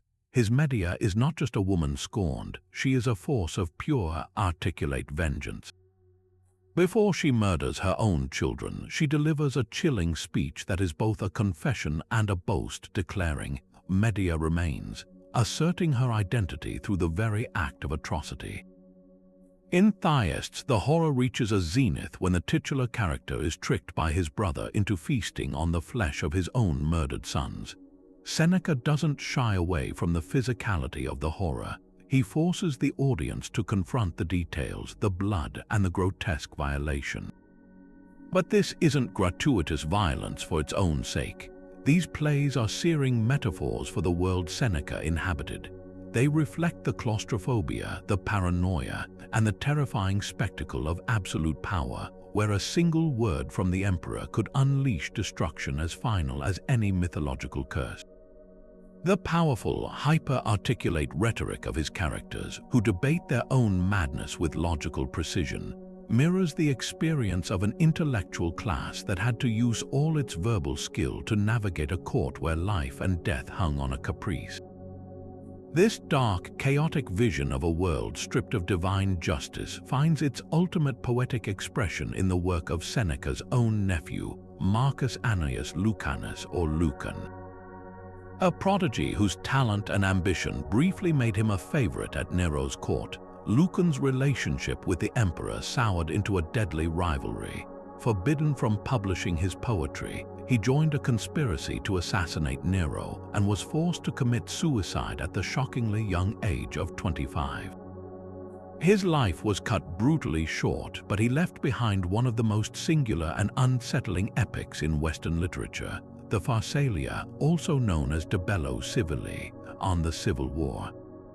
This epic tells the story of the war between Julius Caesar and Pompey the Great, the conflict that shattered the Roman Republic and gave birth to the imperial system under which Lucan himself lived and died.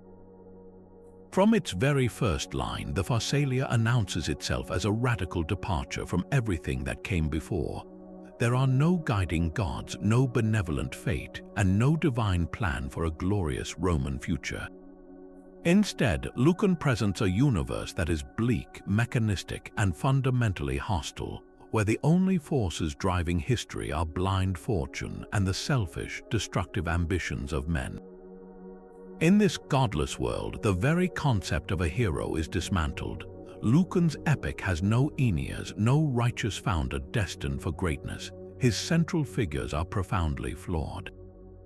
Julius Caesar is a demonic force of nature, a human lightning bolt of energy and ambition who cares for nothing but his own power. Pompey, once called the Great, is a faded relic, a man living on the reputation of past glories, weak, indecisive, and ultimately pathetic. The true protagonist of the poem, in many ways, is the Roman Republic itself, and its death is the tragedy Lucan relentlessly chronicles. The Battle of Pharsalus, the climactic confrontation between the two generals, is not portrayed as a glorious contest of arms.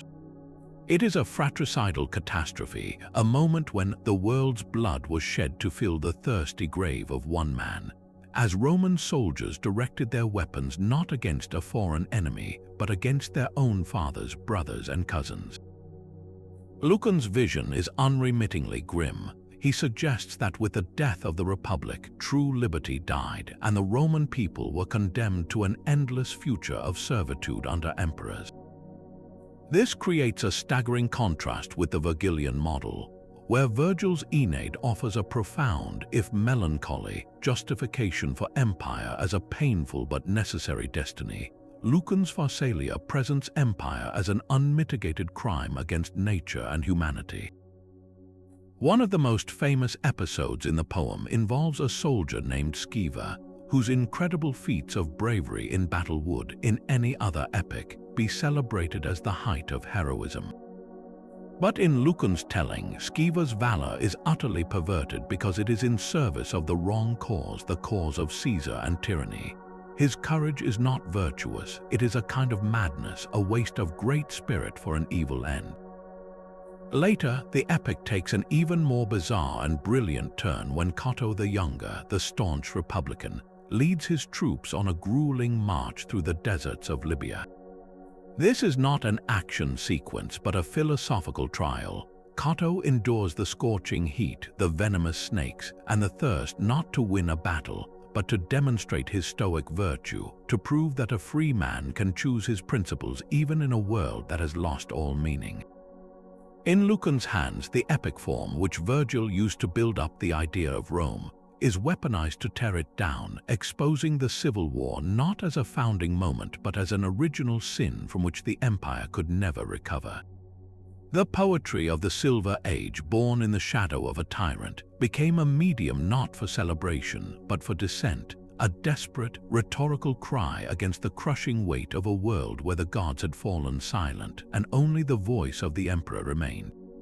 If the measured rage of Lucan chronicled the death of the Republic, and Seneca's tragedies mirrored the psychological violence of the imperial court, then the poet Juvenal took the simmering frustrations of imperial life and distilled them into a weapon of pure, unadulterated scorn. We step now into the early 2nd century of the Common Era, a time of relative peace and prosperity under emperors like Trajan and Hadrian. The empire is at its greatest geographical extent, its treasury is full, and monumental building projects reshape the city. Yet for Decimus Iunius Iuvenales, or Juvenal, this apparent golden age is a gilded shell hiding a festering core of hypocrisy, greed, and moral bankruptcy. His is not the gentle, conversational mockery of Horace, nor the playful irony of Ovid. Juvenal's satire is a product of white-hot indignation, a voice from the margins that rails against a world where traditional Roman values have been trampled by a revist's corrupt elites and a frantic, degrading struggle for daily survival.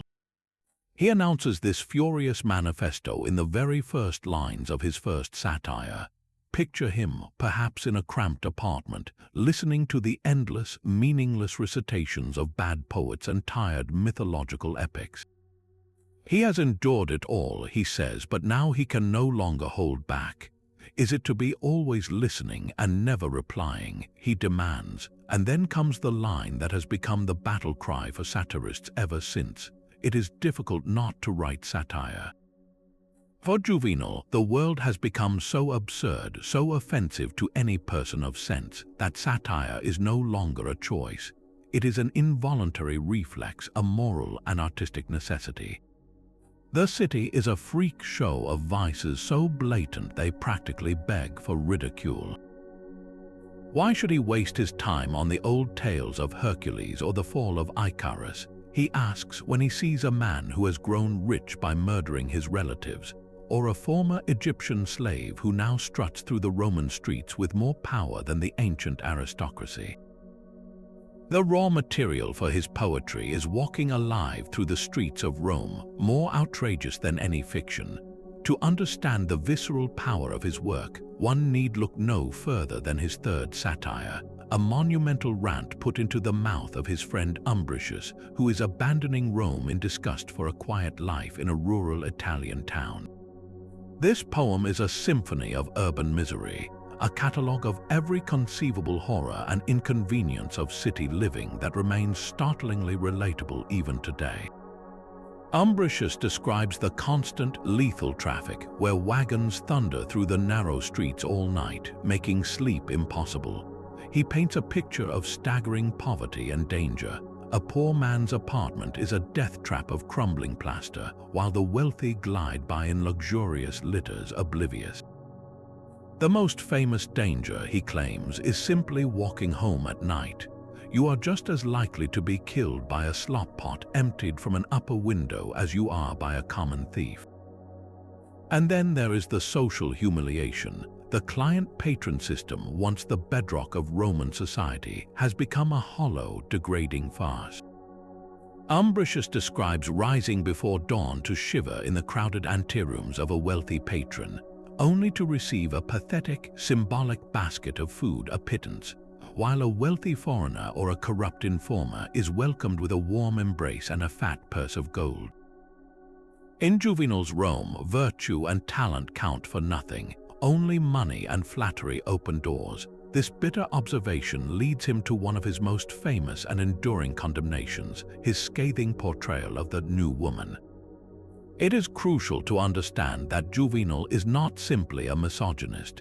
He is a reactionary traditionalist, and the increasing social and sexual freedom of upper-class women represents to him the ultimate collapse of the old order. In his sixth satire, a blistering tirade against marriage, he unleashes a torrent of vitriol against women who he sees as educated, adulterous, and domineering. He mocks the intellectual woman who corrects her husband's grammar at a dinner party, the athlete who sweats in the wrestling grounds, and the obsessive devotee of foreign cults who runs through the freezing city at night to worship the Egyptian goddess Isis. His portraits are caricatures, exaggerated for maximum comic and moral effect, but they reveal a deep-seated anxiety about a world where traditional gender roles were in flux. For him, the ideal of the modest, homebound Roman matron has been replaced by a monster of vanity and lust, a symbol of a society that has lost its way. His scorn is an equal opportunity destroyer, however, and he turns his wrath on the pretensions of foreigners, particularly the Greeks, who he sees as having overrun the city. In a passage dripping with xenophobic contempt, he lists the hungry Greeklings' many talents: schoolmaster, orator, geometer, painter, wrestling master, prophet, rope dancer, doctor, wizard. He knows everything. This jack of all trades, he complains, will do anything for a meal, and his smooth-talking flattery allows him to climb the social ladder faster than any honest Roman. This, too, is part of Juvenal's overarching theme, the inversion of the natural order. The once mighty Roman citizen is now subordinate to the very people his ancestors conquered. The world is upside down, and the only appropriate response is a scream of rage. This rage finds its ultimate expression in his style. Juvenal's poetry is not subtle, it is a rhetorical bludgeon. He employs hyperbole to grotesque effect, describing vices so immense they become almost mythical. He is a master of the shocking, epigrammatic conclusion, such as the infamous line from Satire 6, where, after a long list of a wife's unbearable faults, he concludes that a long peace is what you should pray for instead, a darkly humorous suggestion that eternal war is preferable to a bad marriage. His most lasting contribution, however, is the concept he articulates in his 10th satire, the vanity of human wishes. In this more philosophical, though no less cynical, poem, he systematically dismantles everything people commonly pray for. Pray for power, you will end up like the Emperor Sejanus, whose statues are torn down by the mob he once controlled. Pray for long life, you will only live long enough to witness the deaths of all your loved ones and the decay of your own body. Pray for eloquence, the great orator Demosthenes and the great Cicero were both killed for their powerful tongues. His chilling advice is not to pray for specific things at all, for the gods are just as likely to grant our wishes as curses. Instead, we should simply pray for a sound mind in a sound body, and leave the rest to the gods' inscrutable will. It is a bleak, stoic-tinged conclusion from a man who has seen too much of what humanity does with its desires. This powerful, exaggerated style, this voice of uncompromising moral outrage, ensured Juvenal's immortality. While he may have been a marginal figure in his own time, his work was rediscovered and embraced with fervor by later ages that saw their own vices reflected in his caustic mirror.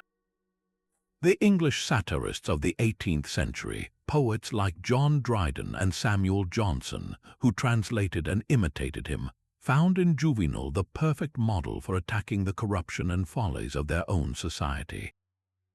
His influence echoes down through the centuries in the bitter wit of Jonathan Swift and the modern political cartoonist alike. He gave the world a vocabulary for indignation, proving that sometimes the most truthful response to a broken world is not a sigh but a roar. Even in a world of thundering epics and searing satires, the Romans understood that some truths are best delivered not with a sledgehammer, but with the sharp, precise tap of a needle. This was the domain of the epigram, a poetic form as short and potent as a dagger. and its undisputed master was a man who watched the empire's bustling capital with the keen, unblinking eye of a natural-born spectator. Marcus Valerius Martialis, known to us as Martial, was no Roman aristocrat born to privilege. He arrived in the capital around the year 64 of the Common Era, a provincial from the rugged, sun-baked region of Hispania, modern-day Spain, armed with education, ambition, and a relentless talent for noticing the little things everyone else missed. For decades, he navigated the treacherous waters of the city not as a powerful senator or a philosopher, but as a professional wordsmith, relying on the precarious system of patronage and, in a remarkably modern twist, the direct sale of his poetry books to a public eager for his witty, often scandalous observations. He never achieved immense wealth, but he achieved something far more lasting, a portrait of an entire civilization, painted not on a vast, heroic canvas, but in over 1,500 tiny, brilliant snapshots. To read Martial is to step out of the history books and directly onto the crowded, noisy, smelly streets of Flavian Rome. His epigrams are our most vivid window into the daily life of the common person, the freedman, the social climber, and the charlatan. He introduces us to a cast of characters so real we feel we might bump into them. There is the dinner party host, Juvenal, who serves exquisite wine to his wealthy guests and cheap swill to everyone else. We meet the charming fortune hunter, always ready with a flattering word, who hopes to be named in the will of a wealthy, childless old man.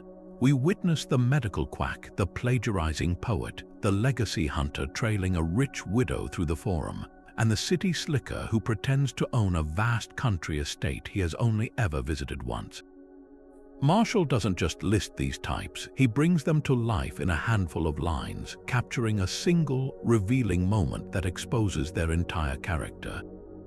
He shows us the relentless social calculation, the scramble for status, and the countless tiny humiliations and joys that made up the fabric of existence in a metropolis of over 1 million people.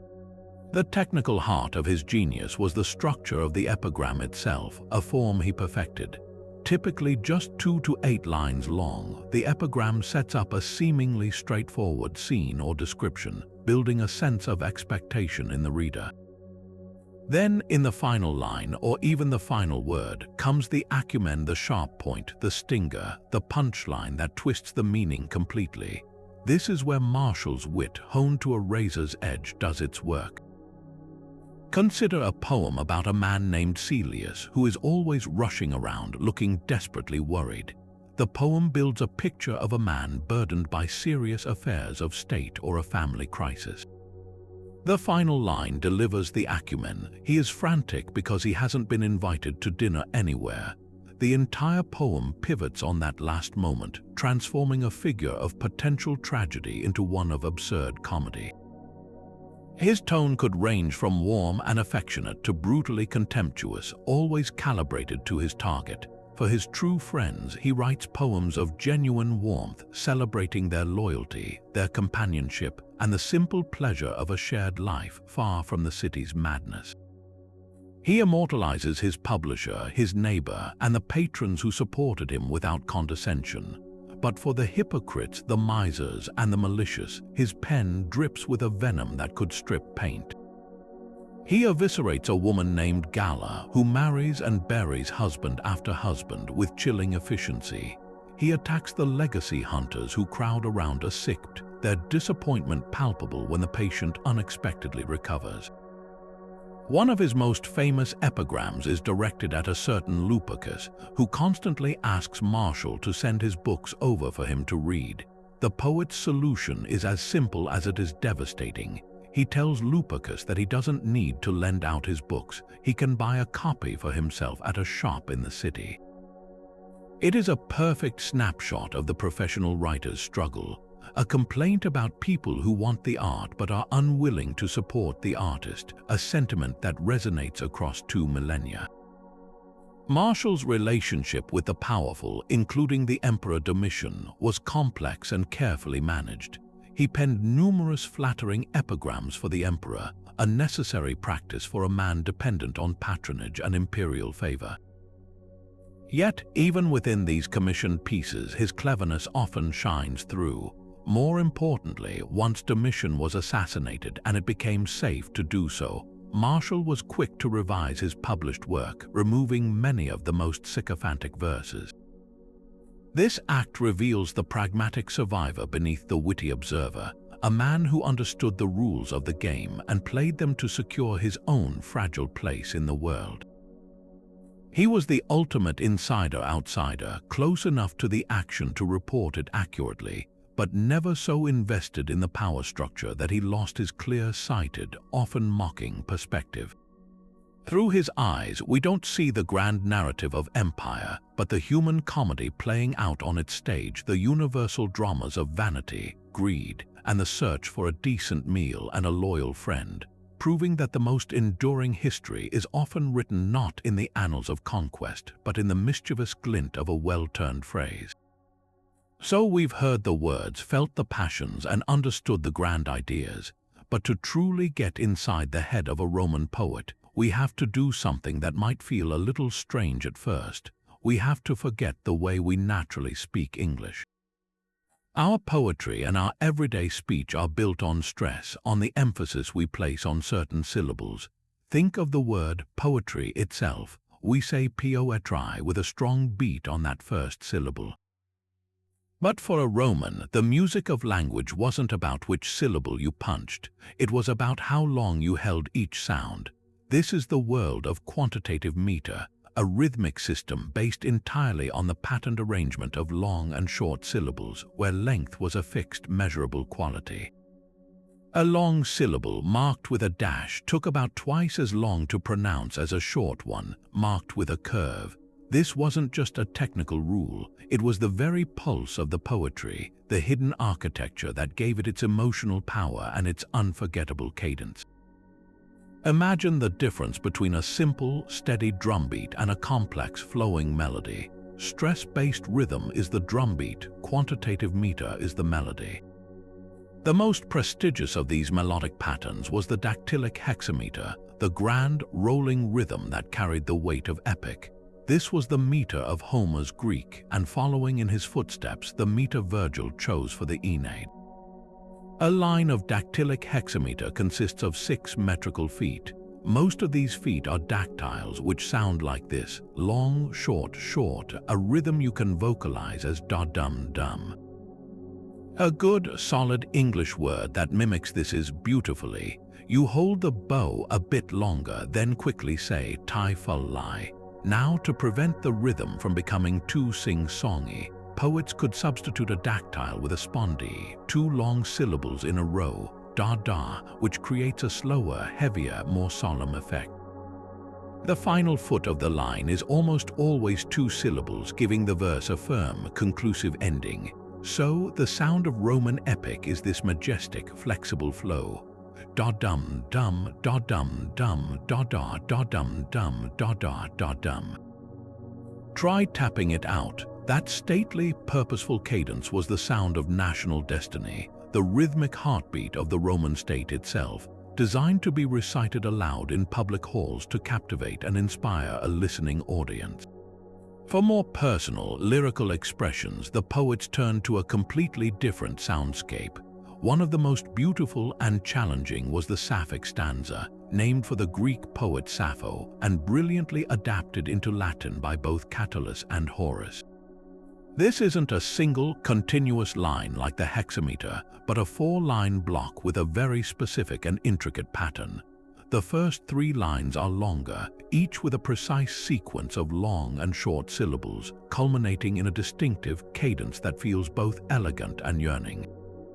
The 4th and final line is much shorter, a quick, poignant snap that acts like a signature or a closing sigh. The sound is difficult to capture in English, but you can feel its graceful, dance-like quality. It's a rhythm suited for introspection, for the quiet agony of love, for the celebration of friendship, or for a philosophical toast to the simple pleasures of life. When Horace used it to advise carpe diem, that famous phrase was locked into this lyrical, almost musical flow. the sound itself reinforcing the message of life's fleeting, beautiful moments. And then there was the sound of love, heartbreak, and witty observation, the elegiac couplet. This meter was the vehicle for the entire genre of love elegy we explored with Propertius, Tibullus, and Ovid. It's a two-line unit that creates a beautiful and often heartbreaking call and response effect. The first line is the familiar, stately dactylic hexameter of epic. But the second line is a different meter altogether, known as the pentameter. This second line is shorter, and it has a very pronounced break in the middle, creating a rhythm that feels like an echo, a lament, or a witty retort to the grand statement of the first line. The pattern goes 5 dactyls or spondees, then a strong pause, then a final, resolving 2.5 feet. The effect is one of incompleteness, of a thought that begins with epic ambition but is cut short by personal emotion. It's the perfect metrical form for the elegist's central theme, the contrast between the public, heroic world they were supposed to inhabit and the private, obsessive world of love they actually chose. The hexameter line states the problem or the passion. The pentameter line undercuts it with sorrow, irony, or despair. This intricate craft wasn't just for silent, solitary reading. This poetry was a physical, auditory experience. It was composed for the voice and for the ear. Poets would test their lines by speaking them aloud, feeling the rhythm on their tongue, and listening for the music in the air. At the recitations we discussed earlier, the success of a poem depended heavily on the poet's performance, his ability to give these long and short syllables their proper duration, to shape the phrases, and to convey the emotion embedded in the meter itself. And for poetry that was specifically meant to be sung, the carmina, the connection to music was direct. The poet was, in a very real sense, a lyricist. While we have lost the actual melodies, we know that the rhythms of the stanzas, like the sapphic, were designed to be accompanied by the lyre. The meter provided the structural framework for the music, the words and the melody intertwining to create a total artistic effect. The sound wasn't just a decoration on top of the meaning, the sound was part of the meaning. The relentless, marching hexameter of the Aeneid made the story feel inevitable and grand. The delicate, stumbling rhythm of an elegiac couplet could mimic the sigh of a lover. The stately flow of a Horatian ode could evoke the calm certainty of philosophical wisdom. To appreciate Roman poetry fully, we have to listen for this lost music, to hear in its mathematical beauty the very heartbeat of a civilization that understood the power of a perfectly measured sound to capture the immeasurable complexities of the human spirit. And so we come to the most democratic and unexpected of all Roman poetry, the kind not preserved in elegant scrolls in a patrician's library, but scratched with a nail or a piece of charcoal onto the plaster walls of taverns, brothels, and private homes. For generations, our understanding of Roman literature was defined by the works of a privileged few, the Virgils and Horaces whose words were carefully curated and passed down through the centuries. But in the ash-choked ruins of Pompeii and Herculaneum, buried by the eruption of Mount Vesuvius in the year 79 of the Common Era, we find a different archive, a raw, unfiltered chorus of voices from every walk of life, proving that the love of wordplay and the instinct for poetic rhythm were woven deep into the fabric of the entire society. This is the poetry of the street, the poetry of the people, a vibrant testament to a culture where linguistic flair was a form of popular entertainment and personal expression. Stroll through the excavated streets of Pompeii and you are walking through an open-air manuscript. The walls are a chaotic, beautiful palimpsest of public communication.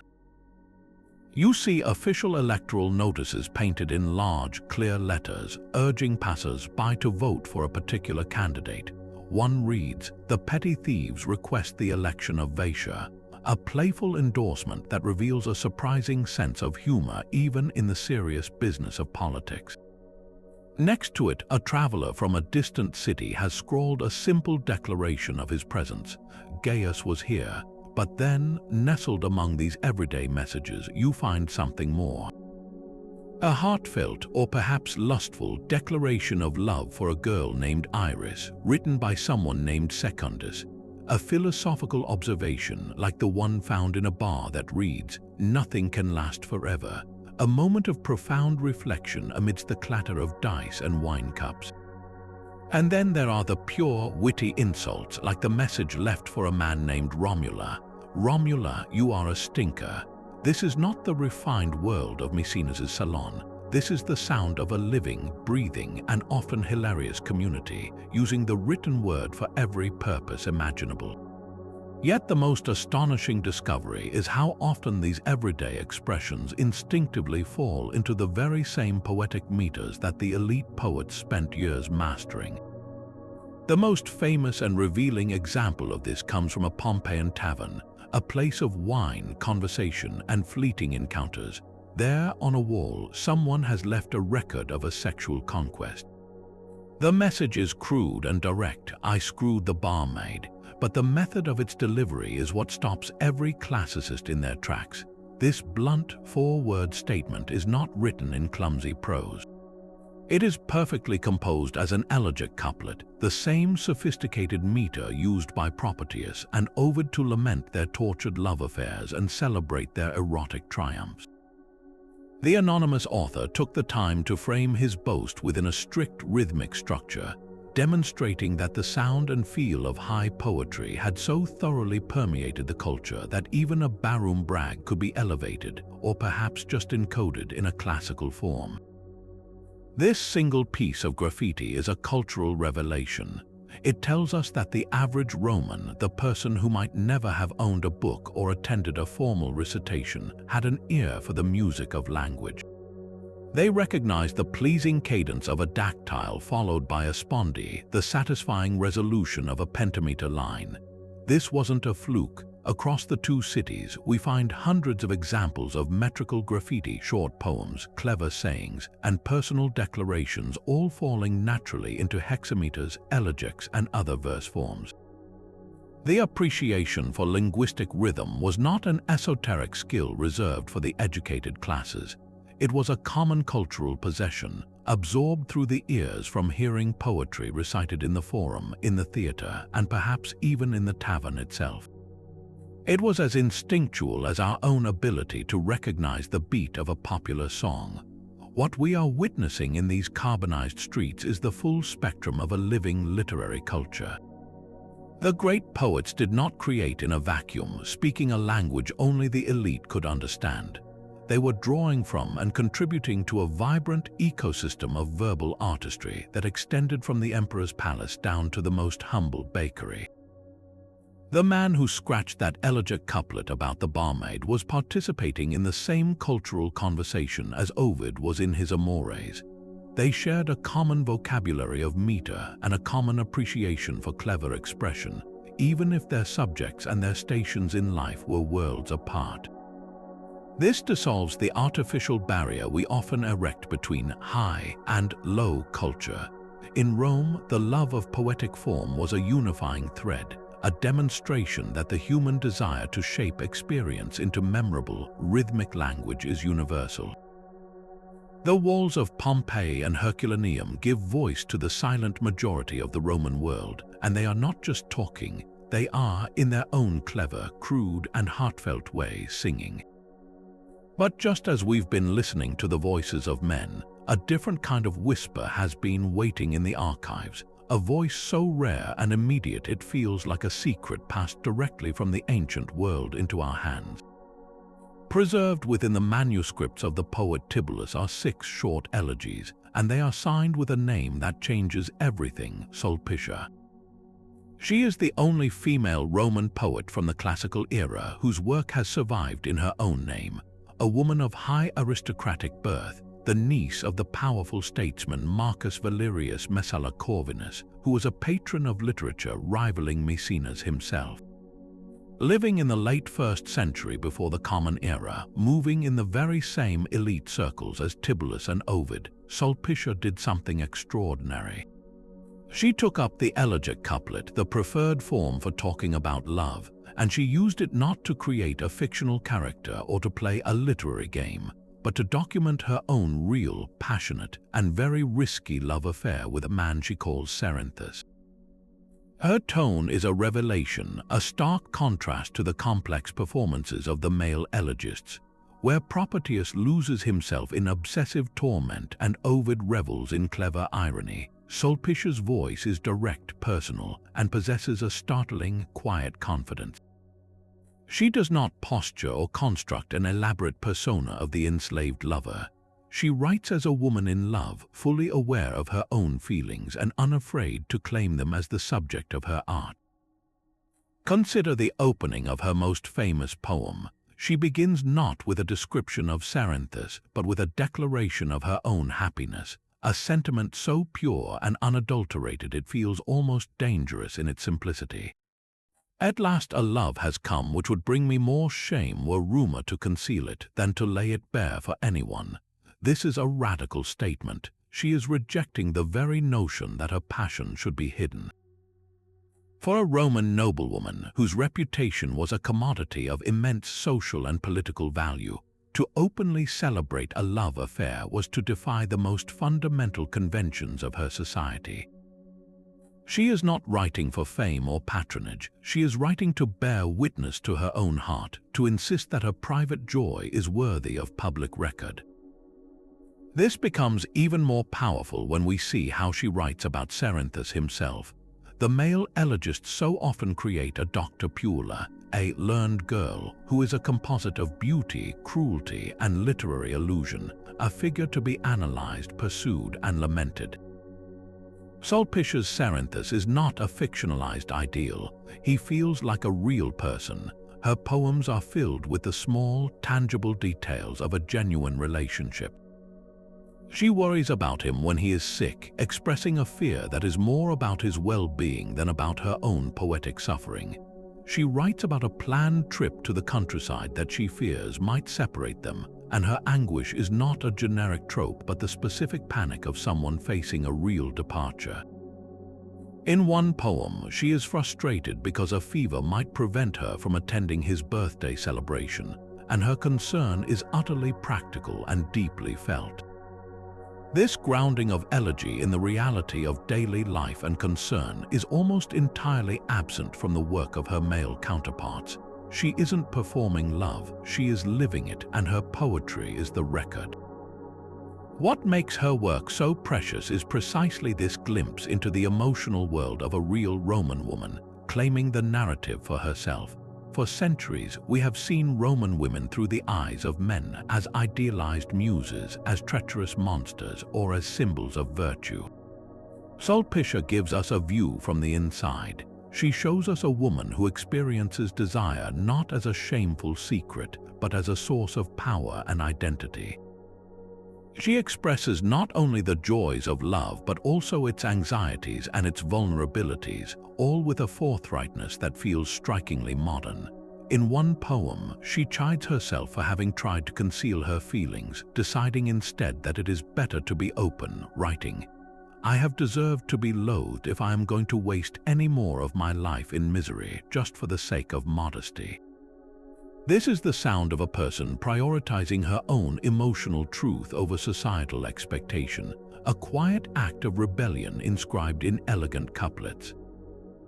Her legacy, though small in volume, is immense in its significance. Sulpicia's 6 elegies stand as a vital correction to the historical record, a reminder that women in Rome were not silent. They thought, they felt, and they wrote. They possessed the same capacity for intellectual and artistic expression as the men whose works fill our libraries. Her voice, clear and unadorned, cuts through the centuries not as an echo of the male poets around her, but as a distinct and authentic melody.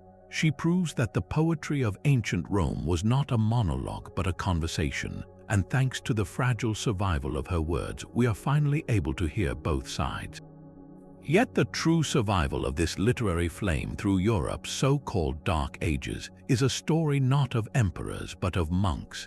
In the quiet, candlelit scriptoria of remote monasteries, from Ireland to the Alps, teams of scribes undertook a labor of almost unimaginable patience and consequence. They did not necessarily see themselves as saving classical culture. They were often simply copying the texts they had on hand to preserve knowledge, largely for religious and educational purposes. They bent over parchment, carefully scraping clean the skins of sheep or calves, and with quills dipped in oak gall ink, they meticulously transcribed the words of Virgil, Ovid, and Horace letter by letter. This process was a fight against time and decay. Papyrus scrolls, the original medium for these works, are fragile and crumble within centuries in most climates. By transferring the poetry onto the more durable medium of parchment in the form of the codex, the ancestor of our modern book, these anonymous scribes became the unsung heroes of Western literature. Their work was a chain of survival, a physical link across 1,000 years, ensuring that the voices of a long-dead civilization would not be silenced forever. The very manuscripts we rely on today for our editions of Roman poets are, almost without exception, copies of copies that were lovingly, and often unknowingly, preserved within the walls of these religious communities. This long slumber ended with a thunderclap of rediscovery we now call the Renaissance. In the 14th and 15th centuries, Italian humanists like Petrarch and Boccaccio began actively hunting for these forgotten classical manuscripts, scouring monastery libraries across Europe. When they found them, it was as if a lost continent of the mind had suddenly been rediscovered. Here was a sophisticated, pre-Christian world that spoke with eloquence and power about human emotions, political life, and the natural world. The rediscovery of these texts ignited an intellectual revolution, and Roman poetry was its fuel. Nowhere is this veneration more beautifully and personally expressed than in Dante Alighieri's Divine Comedy, written in the early 14th century. In his epic journey through hell, purgatory, and paradise, Dante chooses a guide to lead him through the first two realms. He does not select a biblical prophet or a saint. He chooses Virgil. When Dante, lost in a dark wood, sees the figure of the Roman poet approaching, he addresses him with a line that echoes through literary history. "Are you then that Virgil, the fountain that pours forth so rich a stream of speech?" He calls him his master and the author from whom he took the beautiful style that has brought me honor. In Dante's universe, human reason, embodied by the pagan Virgil, can guide a soul through the perils of sin and error, even if divine grace, in the form of his beloved Beatrice, is ultimately required for salvation. By making Virgil his guide, Dante was making a profound statement. The wisdom and artistic achievement of the classical world were not obsolete. They were a necessary foundation for the journey toward truth. This creative dialogue with the Roman poets only intensified in the centuries that followed. In Elizabethan England, William Shakespeare received his classical education steeped in the works of Ovid. He didn't just read the Metamorphoses, he absorbed its very essence. You can feel Ovid's playful, transformative spirit shimmering through plays like A Midsummer Night's Dream, where lovers are enchanted and mortals are entangled with fairies in a forest that feels like one of Ovid's mythical groves. The story of Pyramus and Thisbe, which is mechanical so comically botch in their play within a play, is taken directly from Ovid's epic. In The Tempest, the magician Prospero, who commands spirits and stages elaborate illusions before renouncing his magic, is a deeply Ovidian figure, a kind of benevolent Medea. But Shakespeare's debt goes deeper than plot. He learned from the Romans a psychological complexity, a way of portraying the inner turmoil of his characters that owes much to the raw passion of Catullus and the tormented heroines of Seneca's tragedies. The rhetorical power and heightened emotional states in plays like Hamlet and Macbeth are unthinkable without the precedent of Silver Age Latin drama. A different kind of classical revival occurred in the 18th century, during the period aptly named the Augustan Age of English literature. Poets like Alexander Pope and Jonathan Swift looked around at their own society, a newly prosperous, commercially driven, and often scandalous London, and saw a reflection of Augustan Rome. They saw themselves as modern Horaces and Virgils, using wit and satire to critique the follies of their age. Alexander Pope's poems, such as The Rape of the Lock and his imitations of Horace, are masterpieces of this sensibility. He took the Horatian model of the conversational epistle and satire and applied it to the coffee house culture of London. Like Horace, Pope could move between sublime beauty and razor-sharp mockery, championing the ideals of balance, proportion, and reason, the golden mean in both art and life.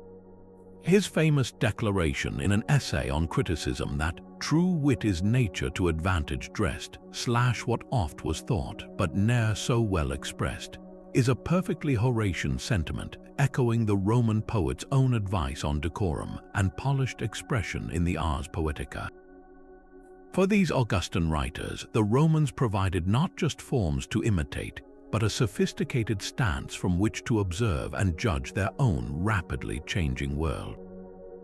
The legacy, of course, did not end there. The Romantics, while often reacting against what they saw as the cold rationality of 18th century classicism, were still in deep conversation with the Roman poets. John Keats's obsession with the fleeting nature of beauty and his doomed love for Fanny Brawne reads like a page from the Elegists, while the stoic endurance in the face of suffering found in the works of a poet like William Wordsworth resonates with the philosophical resolve of a Lucretius or a Seneca. In the modern era, the influence is more diffuse but no less present. The haunting sense of melancholy and the critique of imperial power in Virgil's Aeneid found a new audience in the 20th century, with its own experiences of war and the collapse of empires. The confessional, emotionally raw poetry of the 20th century, which prized personal honesty above all else, owes a profound, if often unacknowledged, debt to Catullus, who first demonstrated that the most powerful poetry could be forged in the fires of private life. So why do these 2,000-year-old texts continue to speak to us? The answer lies in the timelessness of the questions they explore. The Roman poets were the first to give full-throated artistic expression to the core conflicts of the human condition. The tension between personal desire and public duty, a theme Virgil explored with heartbreaking depth. The relentless pursuit of ambition and its moral cost, laid bare by Lucan and Juvenal. The bittersweet awareness of life's brevity and the imperative to seize the day. Perfectly captured by Horace, the transformative and often destructive power of love, chronicled by Catullus, Propertius, and Sulpicia, and the search for a meaningful philosophy to endure suffering and the fear of death, pursued with scientific rigor by Lucretius and with tragic grandeur by Seneca. They created the very language through which Western culture has learned to talk about these eternal struggles. They are not relics to be studied under glass. They are active participants in an ongoing conversation. When we read them, we are not just uncovering the past, we are rediscovering a part of ourselves, finding that the hopes, fears, and passions that move us today were given immortal form long ago in the poetry of ancient Rome. Now, having heard the thunder of epic and the whisper of elegy, you might be wondering how we can truly hear these voices across such a vast chasm of time and language. The bridge, of course, is translation, but this is no simple, straightforward crossing. It is an act of profound interpretation, a delicate and often contentious art form in its own right. The central, eternal dilemma for any translator of Roman poetry is this: do you chain yourself to the literal meaning of each word, meticulously preserving the original meter and syntax, or do you break free to capture the poem's living spirit, its emotional core, in a language that feels natural and powerful to a modern reader? There is no single right answer, only a spectrum of choices, and each choice gives us a different version of the ancient poet, a new lens through which to see their work.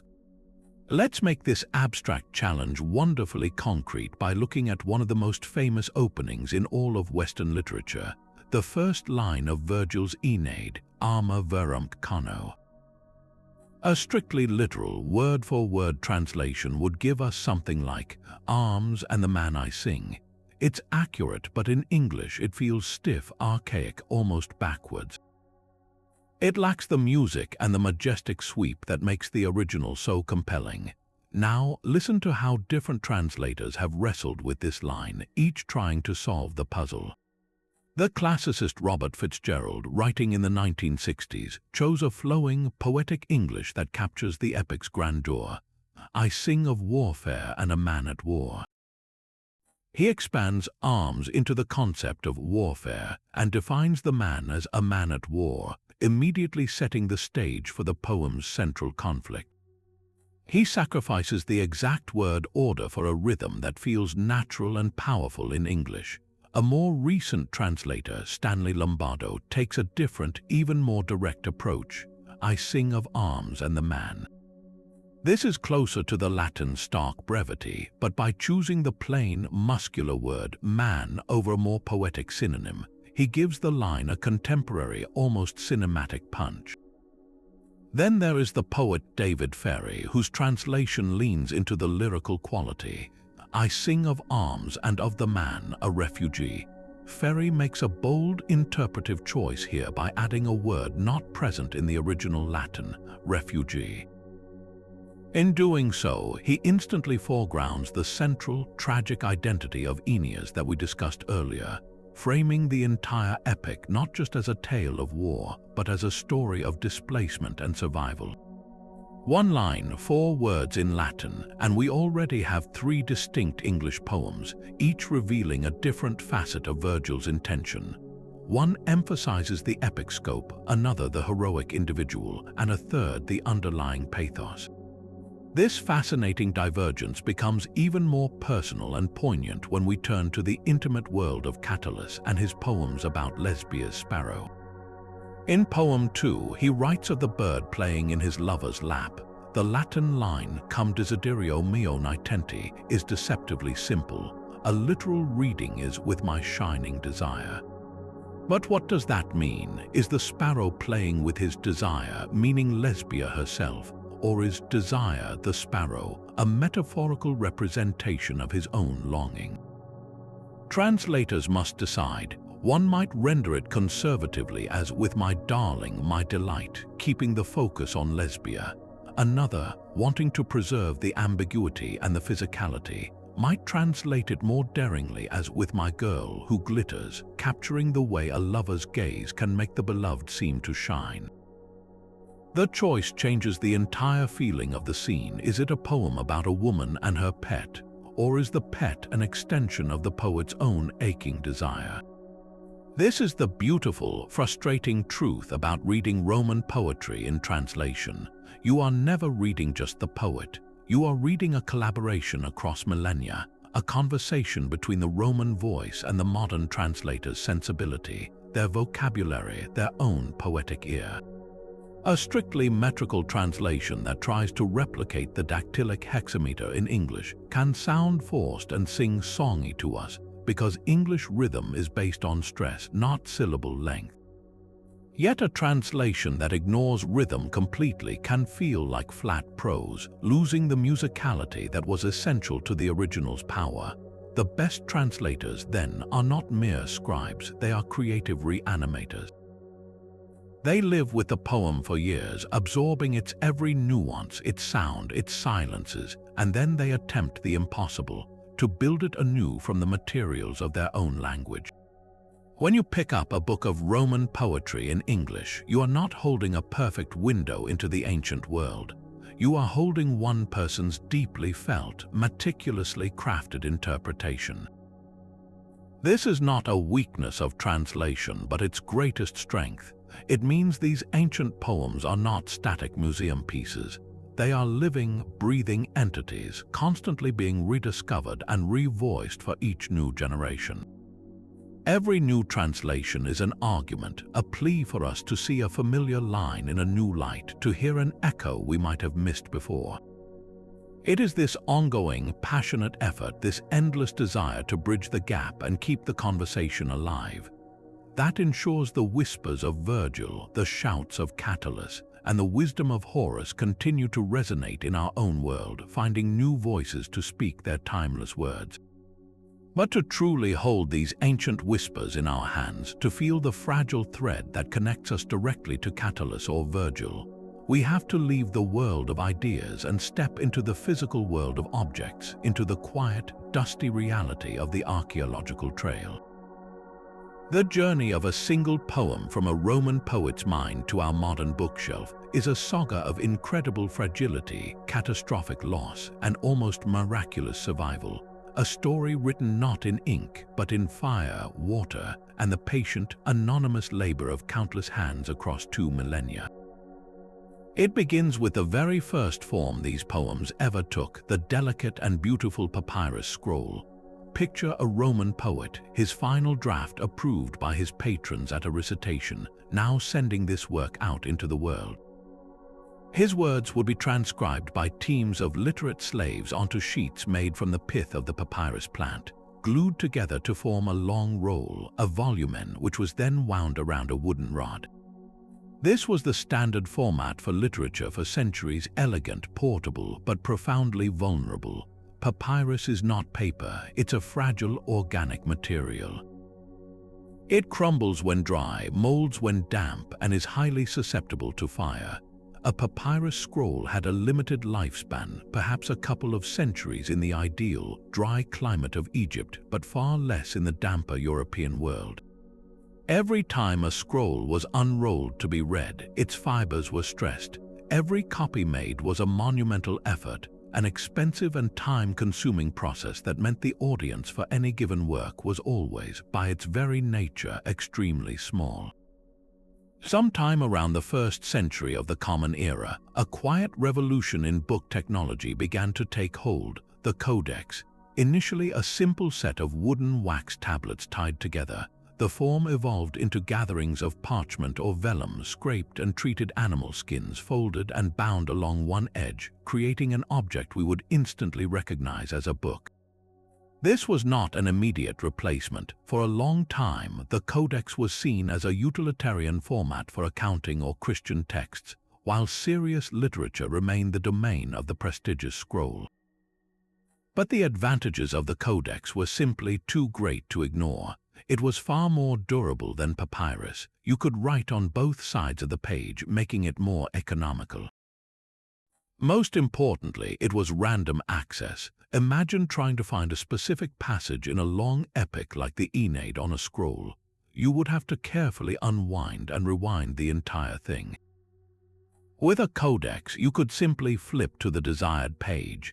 This shift from the scroll to the codex between the 2nd and 4th centuries was one of the most critical events in the survival of classical literature. It was the moment when these poetic texts were transferred from a perishable medium to a resilient one, a transition that gave them a fighting chance against the ravages of time. Yet, even this technological leap could not prevent the greatest library disaster in history, the collapse of the Roman Empire in the West and the long, slow decline in literacy and centralized preservation that followed. The sheer scale of what we have lost is almost incomprehensible. We know the names of dozens of Roman poets from references in other works whose writings have vanished completely. The great epic of the First Punic War by Livius, lost. The vast majority of Aeneas's annals, lost. We have mere fragments of the tragedian Achaeus. We possess only a fraction of the output of Propertius, Tibullus, and Ovid. It is estimated that over 99% of all classical Latin literature has simply disappeared, turned to dust in forgotten storerooms, consumed by fires, or crumbled into illegibility. Our entire understanding of Roman poetry is based on a tiny, almost random sampling of what once existed, a collection of texts that survived not through any grand plan, but through a combination of sheer luck and the isolated, dedicated work of medieval monks in remote monastic scriptoria across Europe, from Ireland to Italy to the Swiss Alps. In these hushed, candle-lit rooms, monks bent over parchment, meticulously copying the texts they had inherited. They were not classicists in the modern sense. They were often preserving knowledge for educational or grammatical purposes, and sometimes they even scrubbed clean older pagan texts to reuse the precious parchment, creating what are known as palimpsests, where the ghost of a classical work lurks faintly beneath a layer of Christian liturgy. The very manuscripts that form the foundation of all our modern editions of Virgil, Horace, and Ovid are typically copies made in the 9th or 10th centuries, which are themselves copies of copies from late antiquity. We are listening to these ancient voices through a very long and fragile chain of whispers. This narrative of loss makes the occasional, dramatic rediscovery all the more electrifying. And no discovery is more tantalizing than the library of a Roman villa in Herculaneum, buried in the same volcanic eruption that consumed Pompeii.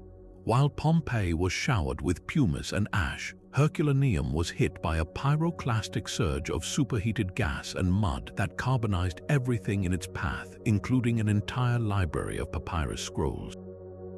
These scrolls were not destroyed by the intense heat. They were transformed into blackened, brittle logs of carbon, impossible to unroll without shattering them into dust. For centuries, these Herculaneum papyri were little more than museum curiosities. Early attempts to open them were destructive, often involving cutting them in half or using mechanical unrollers that sadly tore them apart. But the 21st century has brought a revolution. Using advanced technology like multispectral imaging and microcomputed tomography scanning, scientists can now virtually unwrap these carbonized scrolls. They are creating high-resolution, three-dimensional digital models of the scroll's internal structure, and with the help of sophisticated artificial intelligence, they are beginning to decipher the faint, carbon-based ink on the crinkled, virtual papyrus layers. The library at Herculaneum was primarily a Greek philosophical collection belonging to the father-in-law of Julius Caesar. But the thrilling possibility remains that other, as yet unexcavated rooms in the villa or in other buried villas could contain Latin text. What if a scroll containing the lost books of Aeneas's annals is waiting in that volcanic rock? What if we one day recover the complete elegies of Gallus, the founding father of Roman love poetry, of whom only a handful of lines survive? The work is painstakingly slow, a true digital archaeology, but each new fragment identified brings with it the pulse-quickening potential to literally rewrite literary history. This is no longer just about reading old words, it is about resurrecting entire worlds of thought and art from what was once considered mere ash. The story of how Roman poetry survived is a humbling reminder of the fragility of our cultural heritage, but also a breathtaking testament to human ingenuity, a tale where the most advanced technology of our time is being used to reclaim the lost voices of the past, ensuring that the conversation with these ancient poets is one that will continue and even grow richer for generations to come. Every poem we've explored so far is more than just a beautiful artifact. It is a conversation, a direct line into the living, breathing consciousness of ancient Rome. If official histories and stone inscriptions give us the skeleton of their civilization, the dates, the laws, the battles, then poetry gives us its heart, its nerves, and its secret anxieties. We can read these works not merely for their artistic merit, but as some of our most vibrant primary sources, coded messages from the past that reveal what it actually felt like to be a Roman, navigating the complex currents of love, class, and societal expectation. Take the world of love elegy, for instance. On the surface, it is a genre of obsessive passion, but if we read between its self-dramatizing lines, it opens a fascinating window into the realities of gender and power. The figure of the Dr. Pula, the learned girl like Propertius's Cynthia, is not simply a literary fantasy. She represents a specific type of woman in Roman society, often a courtesan or a freedwoman, financially independent and culturally sophisticated, who existed in a social space outside the strict control of a father or husband. The elegist's portrayal of these women as capricious and demanding is not just a trope of the scorned lover. It reflects a genuine male anxiety about women who possessed a degree of sexual and economic autonomy. The poets pose as the servus amoris, the slave of love, inverts the entire traditional Roman power structure where the ideal man was the paterfamilias, the master of his household. By publicly declaring himself enslaved to his puella, the elegist is performing a kind of social rebellion, but his desperate need to control her through poetry also betrays a deep-seated fear of the power she actually holds in their relationship. These poems, for all their heightened emotion, give us invaluable testimony about the tensions simmering beneath the official Augustan moral code, showing us a world where some women could, and did, carve out spaces for themselves that both fascinated and terrified the male literary elite. For a completely different, yet equally revealing, perspective, we can turn from the locked bedrooms of the elegists to the sun-baked fields of Virgil's Georgics. On one level, this is a masterful didactic poem, a practical guide to farming, beekeeping, and animal husbandry. But to read it only as a farmer's manual is to miss its profound political and cultural subtext. Written during the early years of Augustus's reign, the Georgics is a foundational text of the new regime's ideology. After a century of civil war that had ravaged the Italian countryside and displaced countless farmers, Augustus was deeply invested in a project of renewal, repopulating the land, reviving agriculture, and restoring what he presented as traditional Italian values of hard work, piety, and self-sufficiency. Virgil's poem is the artistic blueprint for this project, his celebration of the farmer's life, O fortunatos nimium sua si bona norint agricolas, or O too happy farmers if they only knew their blessings, is a powerful piece of propaganda. It glorifies a life of peaceful, productive labor in stark contrast to the violent, chaotic strife of the recent past. The poem insists that success comes only through relentless, disciplined effort, a clear metaphor for the collective effort required to rebuild Rome under Augustan leadership. Furthermore, by focusing so intently on the soil of Italy itself, on its specific vines and olives and its distinct seasons, Virgil is crafting a powerful sense of national identity. The Georgics argues that Roman strength and virtue are rooted, quite literally, in the Italian land, a concept that served to unify the people under Augustus and anchor his new golden age in something tangible and ancient. Of course, for a view of what daily life was like for the average person trying to navigate this new world, we must descend from Virgil's idealized countryside into the chaotic, noisy, and often dangerous streets of Rome as captured by the satirist Juvenal. His work is a distorted mirror, to be sure, reflecting the city through a lens of rage and hyperbole, but it is precisely this exaggeration that captures the pervasive anxieties of urban existence. His famous third satire, The Lament of his friend Umbricius who is abandoning the city, is a masterpiece of social history. He catalogues the perils of the overcrowded tenement buildings where you might be killed by a chamber pot emptied from a high window or crushed in your sleep by collapsing plaster. He describes the terrifying traffic jams, the constant noise that makes sleep impossible, and the very real threat of violence from drunken thugs in the unlit alleyways. This is not the marble-clad Rome of the imperial forums, but the city of the common citizen, the freedman, and the poor client, a place of relentless struggle and grinding poverty.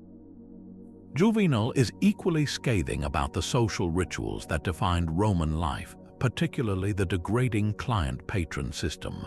His detailed descriptions of the sportula, the meager food dole that clients received from their patrons, lays bare the humiliation of this relationship.